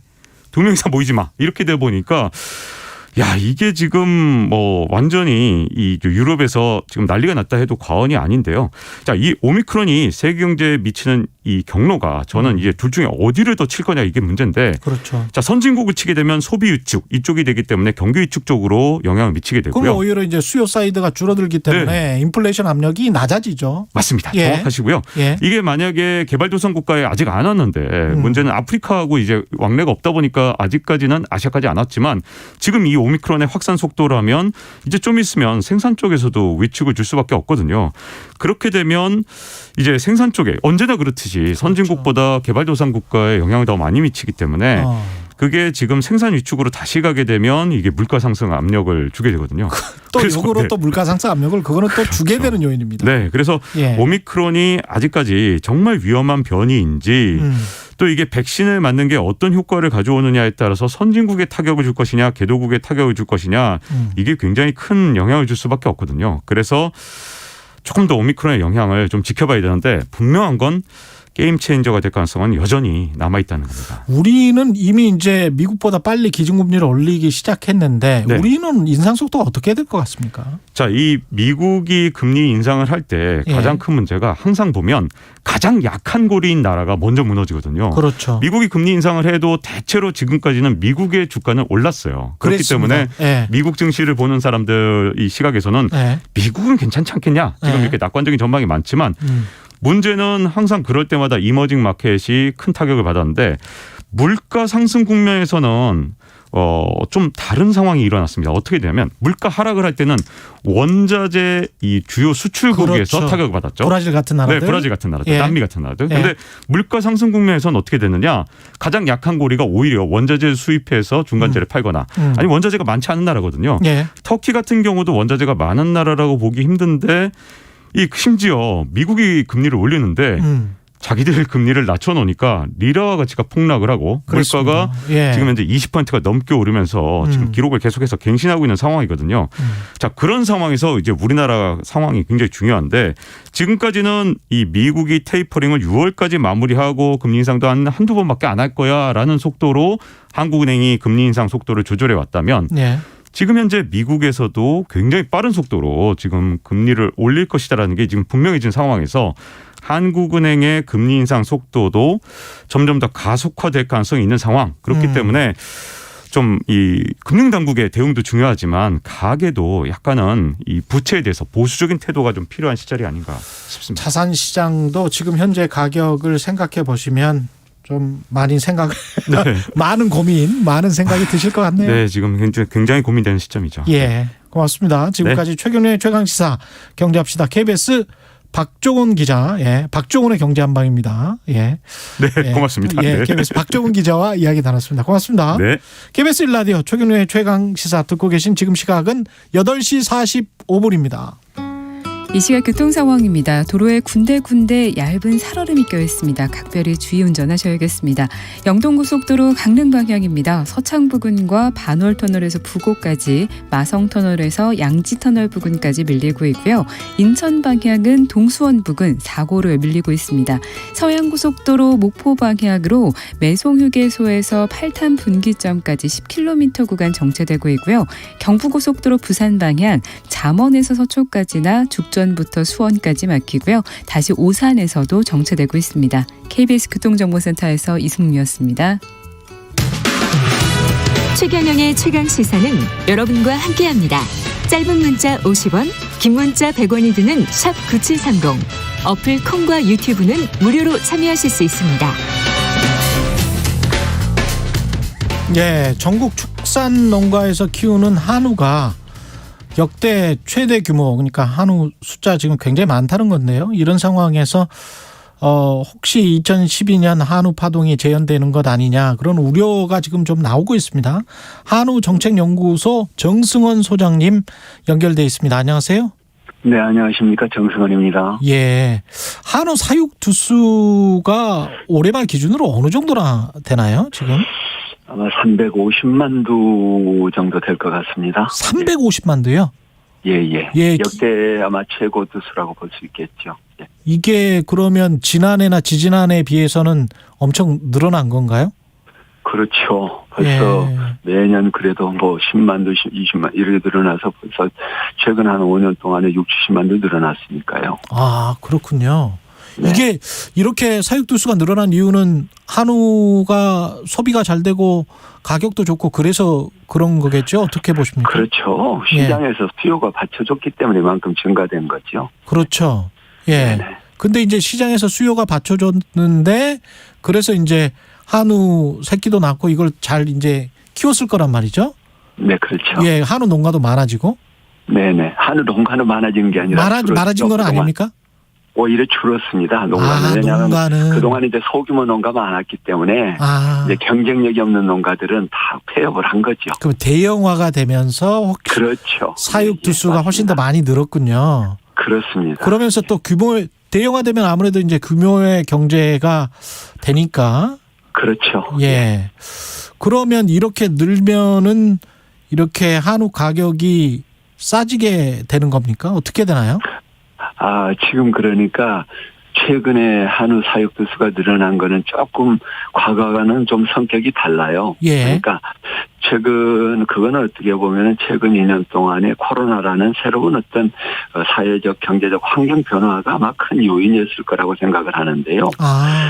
그동안 대부분 이제 소고기들은 한우는 특히 가격이 비쌌죠. 비싸서. 그래서 가정 소비는 대부분 그동안은 아니었고, 예. 저희가 이제 음식점에서 한우 고기를 먹었는데, 음식점에서 먹는 한우 가격은 굉장히 가격이 비쌌죠. 그러니까요. 예. 네, 근데 이제 코로나 때문에 음식점 이용이 어려워졌지 않습니까? 그러니까 대부분 이제 가정 소비를 하게 되고 또 온라인 소비를 하게 되고 이런 여러 가지 요인들이 겹쳐서 상대적으로 어떻게 보면은 우리 실질적인 소비자들은 조금 더 싸게 한우를 먹었다 이렇게 또 얘기도 할 수 있어요. 왜냐하면 집에서 먹으니까.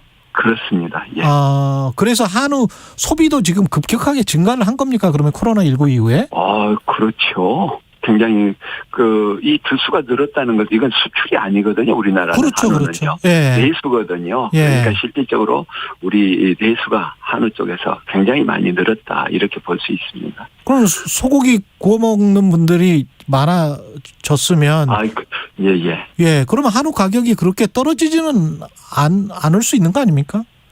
한우 가격 자체는 이 생산자 그다음에 또 도매 가격, 소매 가격 이 가격 형성된 과정이 좀 복잡해요. 예. 그래서 실질적으로 소비자한테 도달할 때 가격은 그렇게 큰 변화를 지금 미치지 못하고 있어요. 중간에 그러면 유통하시는 분들이 마진을 좀 많이 가져가는 거군요. 마진을 많다기보다는 단계가 좀 복잡하다고 봐야 되겠죠. 단계가 복잡하다. 예. 중간중간에 끼어드는 예, 그렇습니다. 예. 중간 유통업 체계가 아주 복잡하군요. 예. 그러니까 실질적으로 지금 보면은 도매를 하고 있는 유통업체들 입장에서 본다면 한우 가격이 비싸지면 별로 도움이 안 돼요, 이윤에. 그렇군요. 예. 그럼 몇 단계가 있습니까, 이게? 지금 한우 같은 경우? 그거는 이제 각각의 이제 유통 통로가 여러 개이기 때문에 좀 성격은 다르기는 하지만은 최소한 3, 4단계에서 많으면 한 8단계까지 됩니다. 8단계? 예. 그렇군요. 그 우시장에서 한우 사가지고 바로 도축하고 그렇게 소비자한테 간다고 치면 많이 생각해도 한 3, 4단계라고 생각이 되는데 그렇습니다. 그게 아니군요. 예. 사료 가격이나 이런 것도 요즘 사실은 그런 거는 수입해서 들여와야 될 거기 때문에 그런 거는 좀 많이 비싸지지 않았습니까 혹시? 배합 사료 가격은? 그것도 지금 한우 산업에 큰 지금 부담이 되고 있는 요소입니다. 특히 우리나라 같은 경우는 배합 사료를 거의 100% 외국에 의존하고 있기 때문에 최근에 이제 외국 곡물 가격이 계속 지금 올라가고 있거든요. 그래서 올해만도 지금 한 24, 5% 사료 가격이 올랐어요. 그러니까 실제 농가들이 한우 가격이 좀 높아지고 있다고 하지만 실질적으로 수익 구조는 점점 나빠지고 있다고 봐야 될 겁니다. 지금 현재 우리가 100g당 어느 정도나 되나요? 한우 가격 물론 부위에 따라서 다르겠지만 부위에 따라 다른데 우리가 이제 일반적으로 우리가 이제 공개되는 가격은 지육이라고 그래서 도축하고 나서 거기서 이제 경매하는 가격을 말하는데 이제 지육 1kg당 22,000원대 하다가 최근에 2만 원대로 약간 떨어져 있습니다. 킬로그램당? 예, 지육 킬로그램당. 이걸 소비자들이 약간 혼란을 일으키더라고요. 언론에서 이제 2만 원대 얘기하니까 무슨 소리냐, 내가 지금 얼마에 먹고 있는데 2만 원이라고 그랬는데 그거는 이제 경매할 때 도축하고 경매장에서 뼈까지 다 있는 뼈까지 다 있는 다 있는 이제 가격을 말하는 거고 그게 가서 이제 다시 발골해가지고 뼈를 빼내고 다시 부위별로 부분육으로 다시 가공을 하죠. 그럼 우리나라 소비자들이 대부분 먹는 것은 등심, 채끝, 비싼 부위를 먹는 거죠. 그렇군요. 그러면 이게 지금 한우 사육두수가 높아져서 소비자 가격은 한우 사육두수가 많아져서 소비자 가격은 뭐 낮아졌다 이거는 소비자로서는 느낄 수가 없지 아직은 않습니까? 좀 느끼기가 어렵고요. 예. 아직은 이제 지금 한우 두수가 많아서 경매 가격이 좀 낮아진다고 그래서 1,000원, 2,000원 낮아진다고 그래서 아까 말씀드린 것처럼 등심 가격에 직접 그렇게 영향을 미칠 수 있는 정도는 아닙니다. 그러면 내년에는 어떻게 예상하세요? 이제 지금 내년도에도 두수는 당분간 계속 늘어날 것 같아요. 사육 두수가. 예. 그러면 이제 또 특히나 이제 출하 두수가 늘어나게 될 거고요. 그렇게 되면은 기본적으로 이제 시장이 과연 그만큼 계속 수요가 있겠느냐. 계속 먹겠느냐. 네, 그렇죠. 그 부분은 이제 조금 의심이 가지만 그렇다고 해서 갑자기 뭐 폭락을 하거나 그런 것보다는 좀 서서히 가격이 이렇게 떨어져 가면서 좀 안정화됐으면 하는 것이 저희들의 바람이죠. 축산농가 입장하고 소비자 입장하고 조금씩 좀 다를 것 같습니다. 축산농가 입장에서는 가격이 계속 안정화되면서 소비도 많았으면 좋을 것 같고, 그렇죠. 네. 한우 키우시는 분들은 소비자 입장에서는 좀 떨어졌으면 좋겠고 가격이. 근데 이제 예. 이런 부분 이제 소비자나 생산자나 어떻게 보면은 안정이 중요한 거죠. 사실은 갑자기 올라가는 것도 바람직하지 그렇죠, 않고, 그렇죠. 갑자기 예. 떨어지는 것도 바람직하지 않고, 그래서 이제 생산 기반도 안정화되고, 예. 또 그럼으로 인해서 소고기 공급 기반도 안정화가 되고, 거기에 따라서 가격이 안정화되면서 소비도 안정화되고, 이런 것들이 서로 선순환될 수 있는 구조가 가장 바람직한데, 여러 가지 경제 외적 환경 요인에 있어 이건 늘 변수가 있잖아요. 예. 그래서 이제 이런 것들을 관리하는 시스템이 국가나 또 이런 여러 가지 정부기관들 또 여러 가지 단체들 이런 데서 좀 잘해줘야 되는데 아직은 좀 그런 부분들이 잘 작동이 안 되는 것 같아요. 그 과거에 보면은 뭐 속값이 좀 많이 떨어질 것 같으면 그 정부에서 수매도 해주고 그랬던 것 같은데 지금도 그런 게 있습니까? 혹시 그런 제도가? 없습니다, 현재는. 아, 그런 거는 없군요, 예. 이제. 그래서 이제 우리나라 같은 경우는 이제 현재 그 송아지 가격이 내려가면 송아지 생산 이제 안정제를 하고 있지요. 근데 이제 그게 실질적으로 그게 작동이 되기 위해서는 가위 암소 송아지를 낳을 수 있는 암소가 한 110만 두 이렇게 미만으로 떨어지거나 아니면 송아지 값이 185만 원 이하로 떨어지거나 이래야 작동이 되는데 현재 그런 것이 작동할 수 있는 여건이 전혀 형성이 되지 않고 있어서 2012년도 이후에 한 번도 작동된 적이 없어요. 그러니까 정부가 주도적으로 어떤 제도적인 어떤 측면에서 송아지 값을 안정화시키고 소고기 값을 안정화시키기 위한 지금 제도적인 작동은 그동안 없었다고 봐야 되겠죠. 한우 혹시 저 수출 마지막으로 수출하는 어떤 방안 같은 것도 있습니까? 그건 굉장히 앞으로 우리가 중요하게 생각하고 노력해야 될 부분입니다. 그러니까 그동안은 우리가 주로 이제 내수 쪽에 지금 우리나라 내수 쪽만 해도 현재는 부족하거든요. 그러니까 값이 올라가잖아요. 그래서 계속 사익두수가 늘어났고 그러니까 앞으로는 우리가 적정 사익두수라는 개념을 내수 개념에서만 바라보면 안 되고 좀 더 적극적으로 이제 우리 K푸드가 요즘 굉장히 세계적으로 많이 알려지고 있지 않습니까? 특히 한우는 우리나라만의 고유의 유전자원이고 외국 사람들이 처음 맛을 보고는 굉장히 놀라워해요. 반하죠. 그래서 이제는 가격의 경쟁력이 아니라 어떤 품질의 경쟁, 한우의 고유의 유전자 경쟁을 해서 해외 수출할 수 있는 적극적인 노력이 필요한 시기가 아닌가 이렇게 생각이 듭니다. 오늘 말씀 잘 들었고요. 정승원 한우 정책연구소장님이었습니다. 고맙습니다. 네, 감사합니다. 네네. 네.